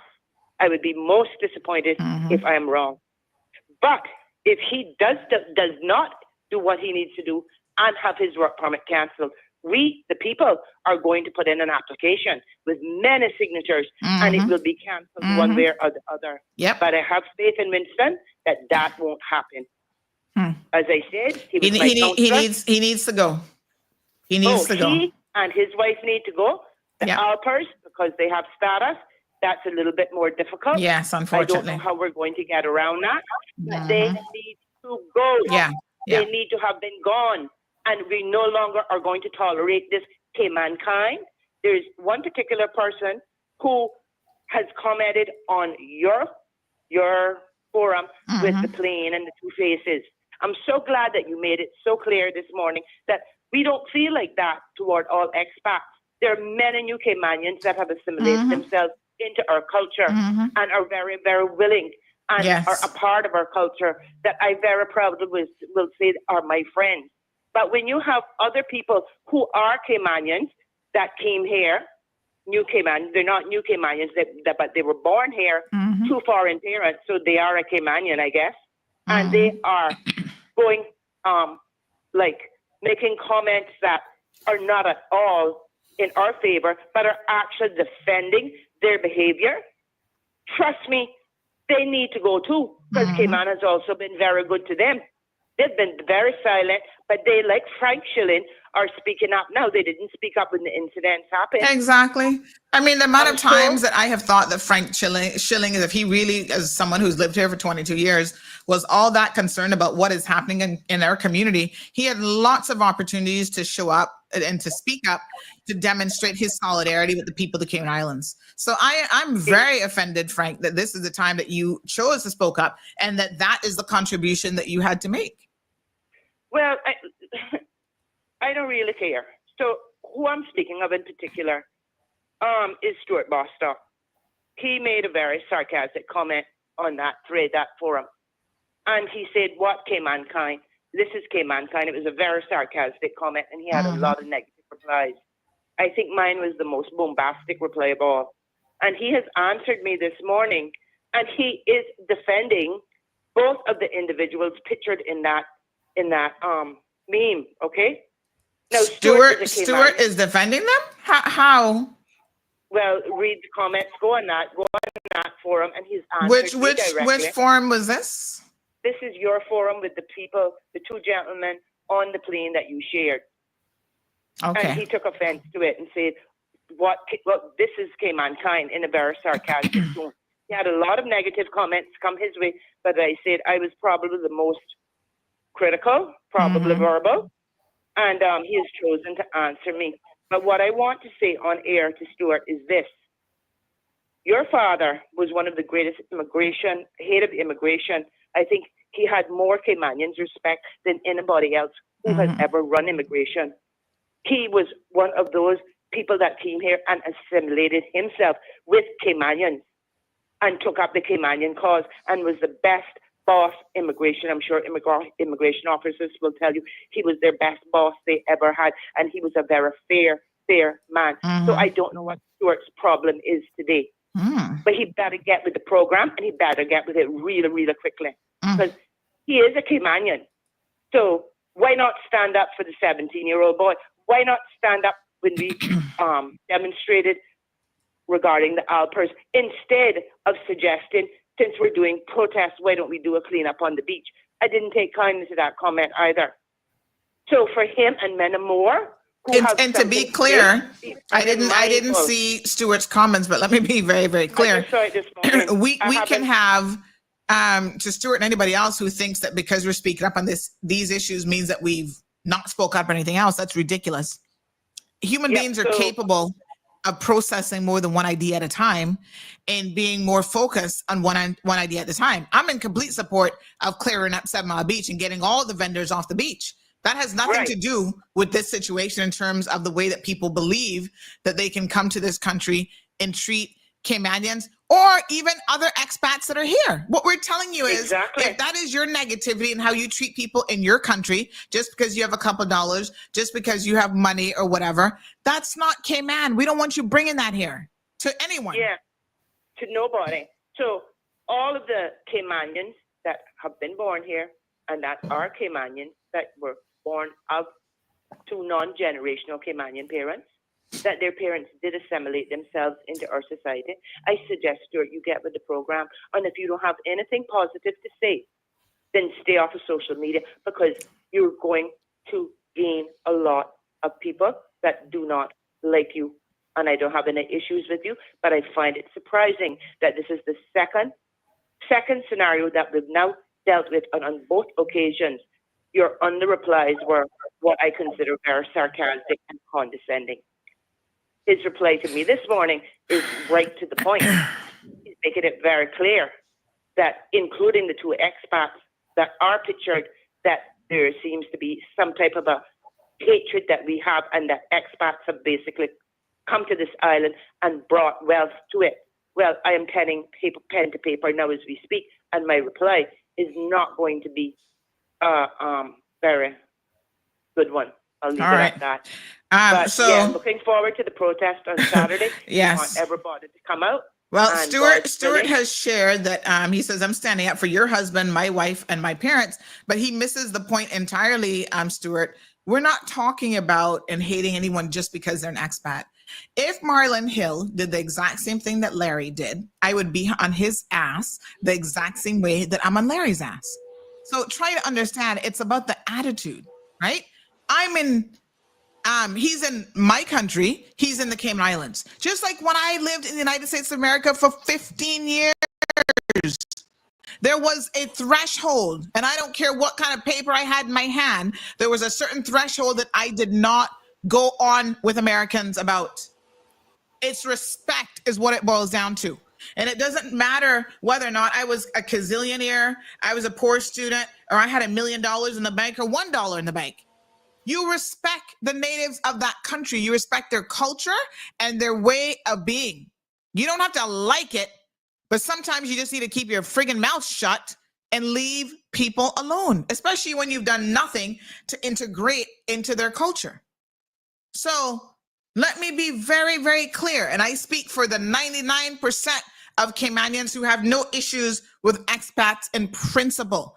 That's not the central issue. They happen to be expats, and so yes, the fact that you could go to somebody else's country and act like a proper fool and carry on in this way against the people of this country speaks a lot about you as a visitor in this country. He does not even have status. He doesn't have PR. He's here on a work permit. Let me say it again. If you come here to work permit, you come here visiting this country, you must come with respect. It's like the dude who was tearing up the Airbnb. I had to say to him that night, I said, sir, how can you go to someone else's country and carry on like this? I said, this is why Americans are disliked in so many places all over the world, because y'all froppish. You don't have a pot to piss in wherever the hell you come from in New York, but yet you come to my country and you mess up the place for hardworking Caymanians. Do better when you travel abroad. And I would say that to every single nationality, Caymanians, Jamaicans, Americans. When you go to somebody else's country, you respect their country. When I get on Cayman Airways and I go to the United States of America, I respect America for the time I'm on American soil. I'm there to pick up my Amazon order. Toodaloo, America. I'm out after a couple days. I don't want to stay for too long. That's how it works. And I lived in their country for 15 years. I had a green card and I gave it up because I don't want nothing to do with them. Okay? Let's be very, very clear. When I go to Jamaica, you do as the Jamaicans do. And I go in there and get no mix up in their business. Well, you wouldn't haul a Jamaican out of a car and think you can beat them up and they can go so. I'm just saying. I mean, let's get real now. But you become tone deaf when you will not acknowledge that there are a lot of people, a lot of expats who come to the Cayman Islands and who are simply using us for their own benefit. And they don't give two damns about what we are about and who we are. They simply do not care. So the fact that they don't care about us, that is a reality, folks, that we must take on board and we must accept. So why can't you acknowledge that if you really live in Cayman and you're a Caymanian? Good morning, caller. Hello, good morning. Oh, I'm a taxi friend. Somebody probably lost something in her car and she's calling about that. Anyway, so this is the point that I'm trying to make, that some of y'all Caymanians even are very, very tone deaf about. All right. I saw the Caymanian comments. I mean, some of y'all really do make me wonder what her name is again. Amber? Is it Amber?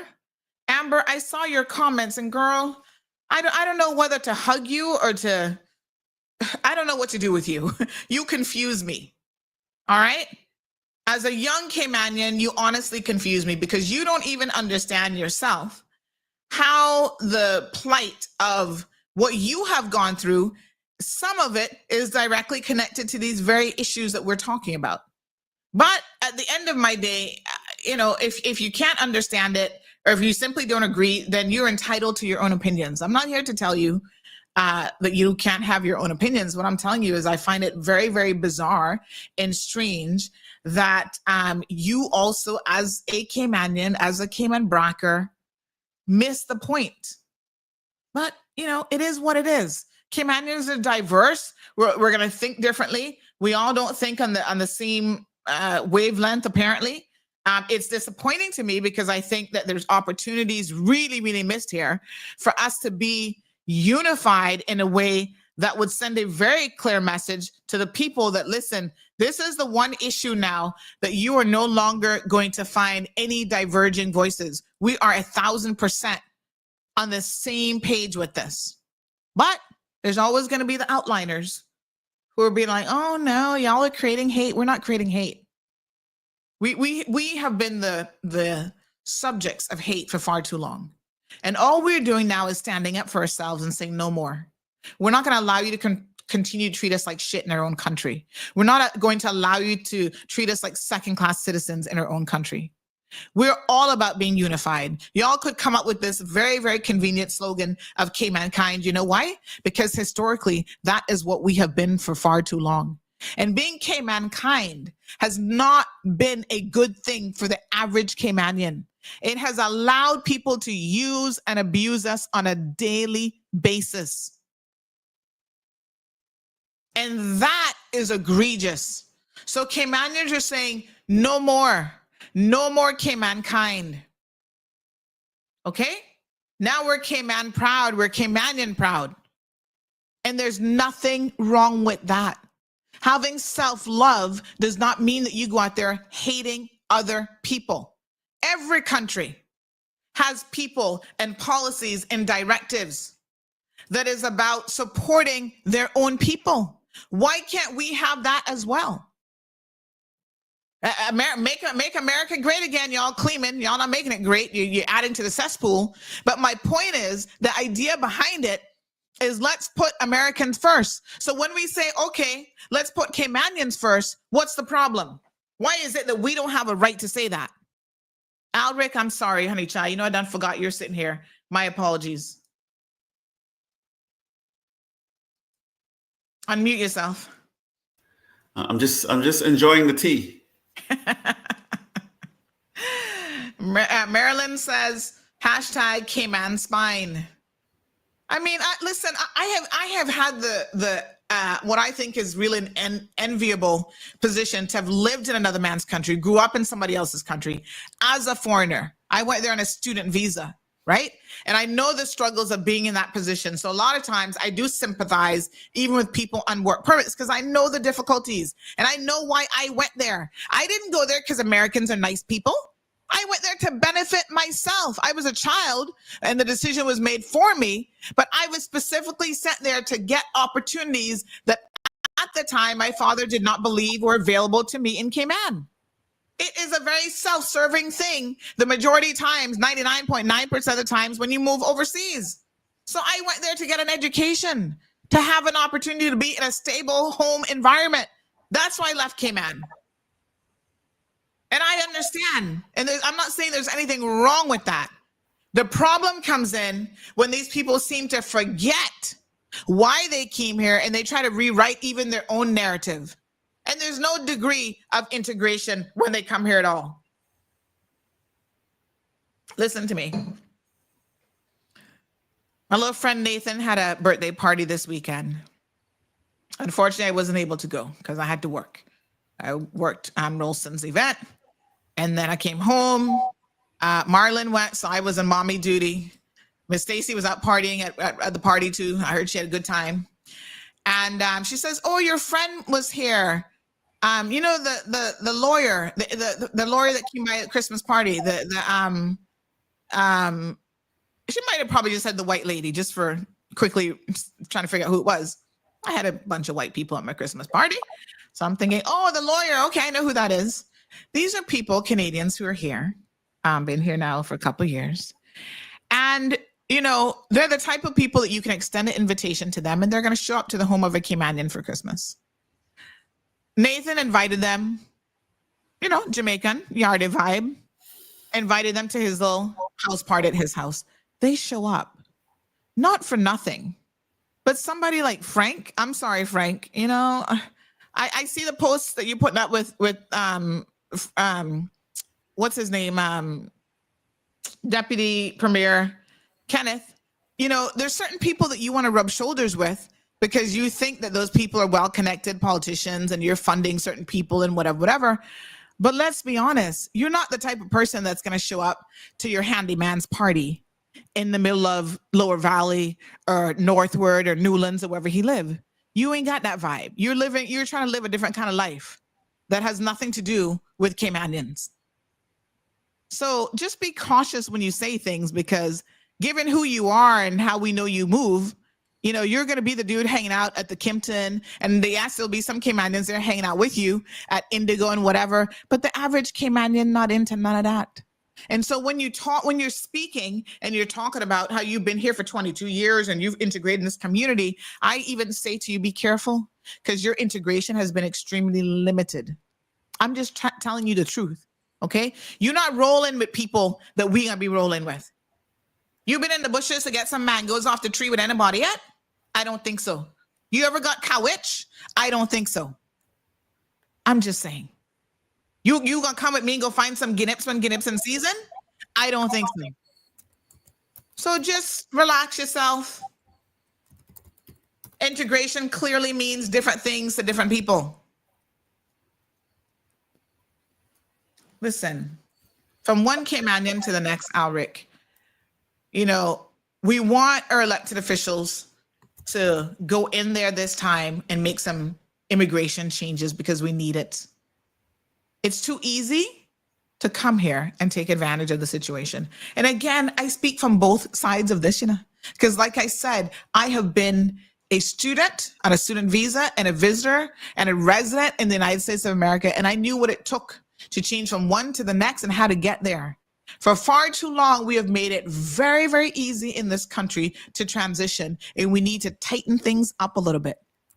I have never said cancel all work permits. We don't want no foreigners here. We're done with them. This, that, and the next thing. That is not me. Because as someone rightfully pointed out, my husband is a foreigner in this country. Well, he has status now, but he's still a Yarde. He's still a Jamaican. When you ask Marlon, hey, where are you from? Where you know, because everybody gets confused when they look at him. Even his own Yardes be like, you from Jamaica? Yes, he's a Jamaican. And he will always be a Jamaican. That's how Jamaicans ride. Okay. He's chosen to come here. He's chosen to get married and start a family with a Caymanian. I tell my daughter, she's a Caymanian. When he says, oh, I want to get her that Jamaican passport, you know, my eyes are ready going, who? Oh, I don't think she can need that, honey chill. But he's a proud Jamaican. And we as Caymanians can adopt a thing or two from a lot of other nationalities who show a lot of national pride. And whenever we do that, somehow we're rubbing people the wrong way. You know why? Because they've never seen Caymanians do anything like this before. Because we were too Cayman kind. We were accepting and they're rolling us over. Left, right, and center. And we just went with the flow, didn't speak up, didn't say anything. Those days are over. Don't get insulted because we have finally developed a spine and we're going to speak about these things publicly. Don't get up in your feelings about it. What you should do is go and sit down and break bread with a Caymanian family and try to understand what it is that they're going through. Now, Frank, I'm not going to get too deep into your hot mess of a situation because somebody mentioned you and all your baby mamas and this and that. We're not going there with you, Frank. That's all right. You're like Elon Musk. You have enough money where you can have as many baby mamas as you want. That's your business. Once you're taking care of them, that's up to you. And you have the financial means to take care of them. So whatever.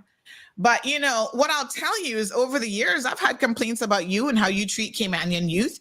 Remember that little company that you had where you claimed that you were creating this music company to benefit Caymanians and, you know, that was going to help produce this, that, whatever happened to that, brother? I'm going to be very straight with you now. Caymanians were complaining to me about how you were treating them who had signed on with you in the contract. Like I said, I'm not trying to put no pressure on you, but the truth has a way of coming out and it will set you free. So those Caymanian young men who initially you claimed with that endeavor that you were going to be helping through that company, the way that it ended up, I can tell you that those Caymanians said that you were treating them very, very poorly as young Caymanian musicians who were trying to get into the industry. So, not today, Bobo. Alric, congratulations, my dear, on your coming out. Georgetown South, You got your man right here, Alric Lindsay. He has ran before. He's throwing his hat in the ring yet again. He is running. Alric, tell us now, how can people reach you? I know you've been doing your door-to-door. You've continued to work in the community. He's got Instagram, Facebook, email, the whole works. Tell us. Yeah, so if you could share the details. Basically, I have my Instagram set up. I have a website set up so that you can see, the manifesto. And perfect. If you have, you're not hiding your manifesto, is what you're telling me? Because I hear some other people hiding their manifesto. There's no reason to hide a manifesto. People should know what your proposals are and how you plan to get the proposal implemented and how you're going to get the funding as well. People should understand all those things. And here's the thing. If people have input, then I will consider the input because you're a representative of the people. This is not about your personal interests. So while I have laid out several solutions in the manifesto, I welcome input from everyone. And that's not just Georgetown South. It's all of Cayman, because at the end of the day, I will be representative for all of Cayman as well.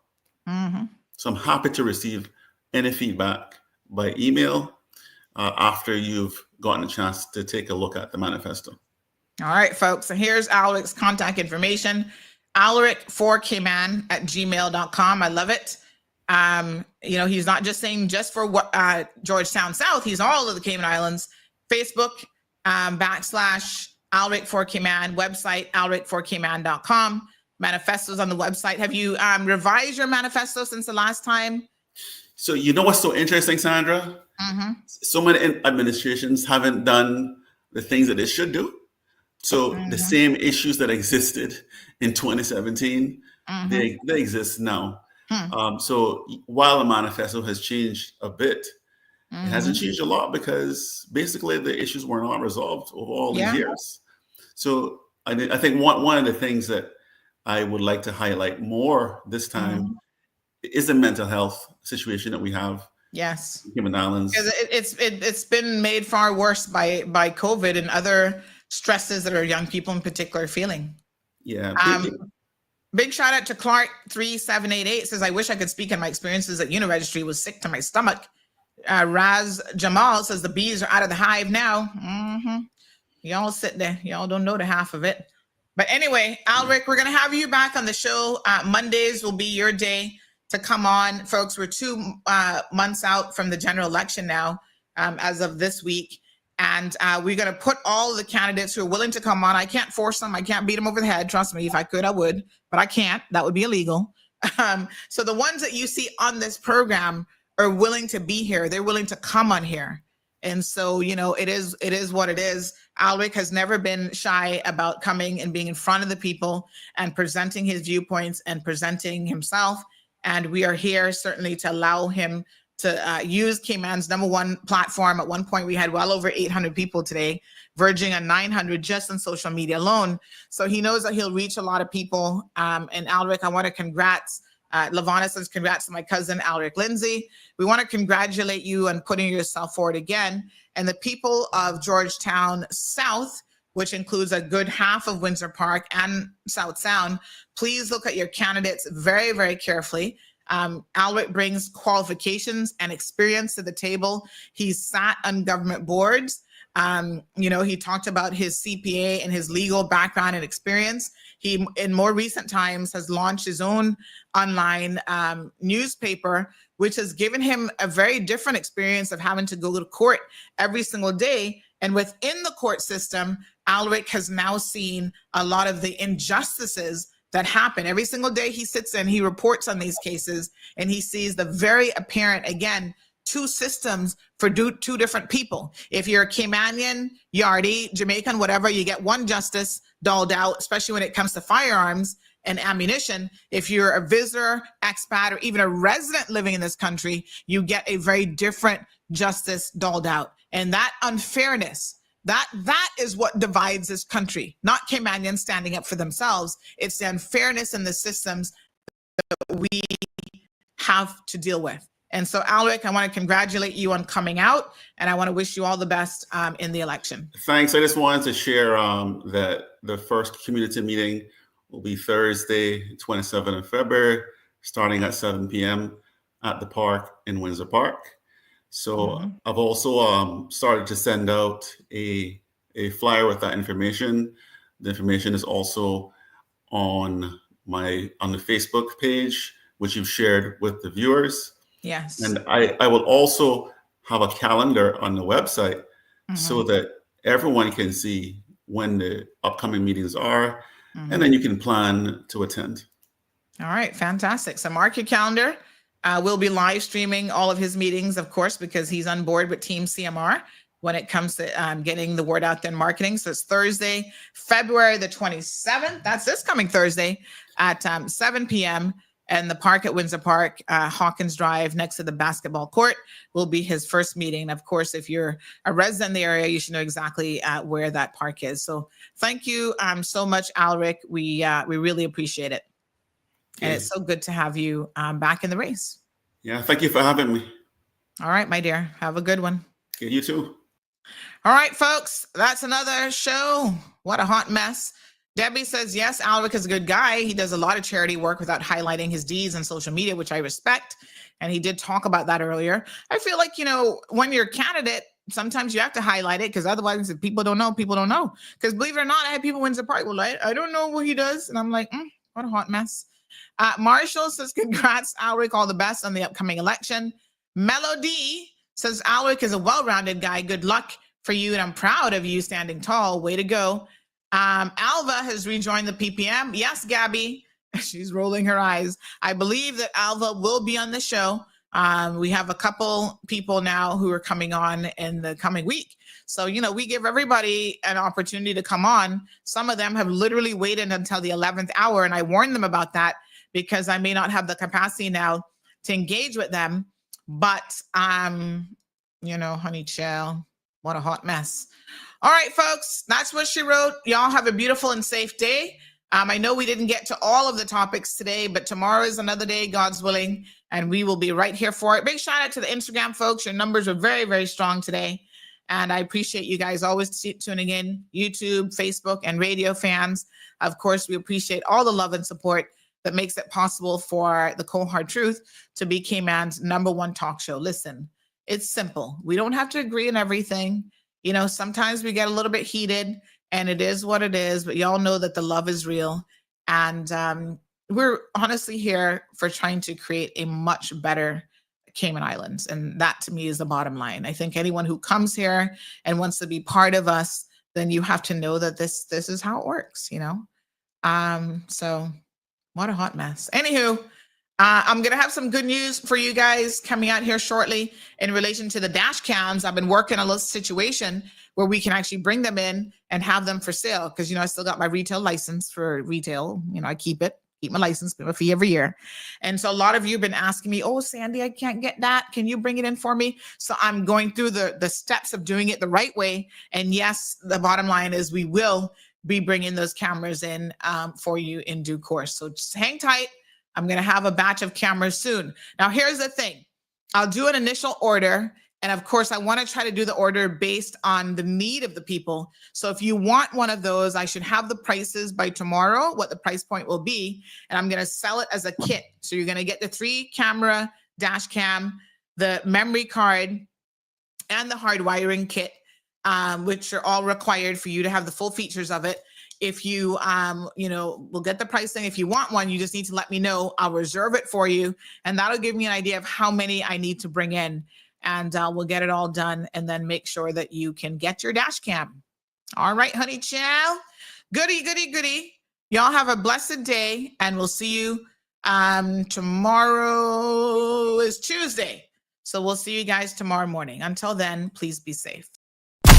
Thank you for tuning in to another episode of The Cold Hard Truth on Bobo 89.1 FM. Cayman's #1 talk show is live weekdays from 7:30 a.m. Never miss an episode again. Watch anytime on CMR's Facebook and YouTube channels for the latest show episodes. Don't forget to follow us online on our social media channels. And visit CaymanMarlRoad.com for all the latest news and community happenings.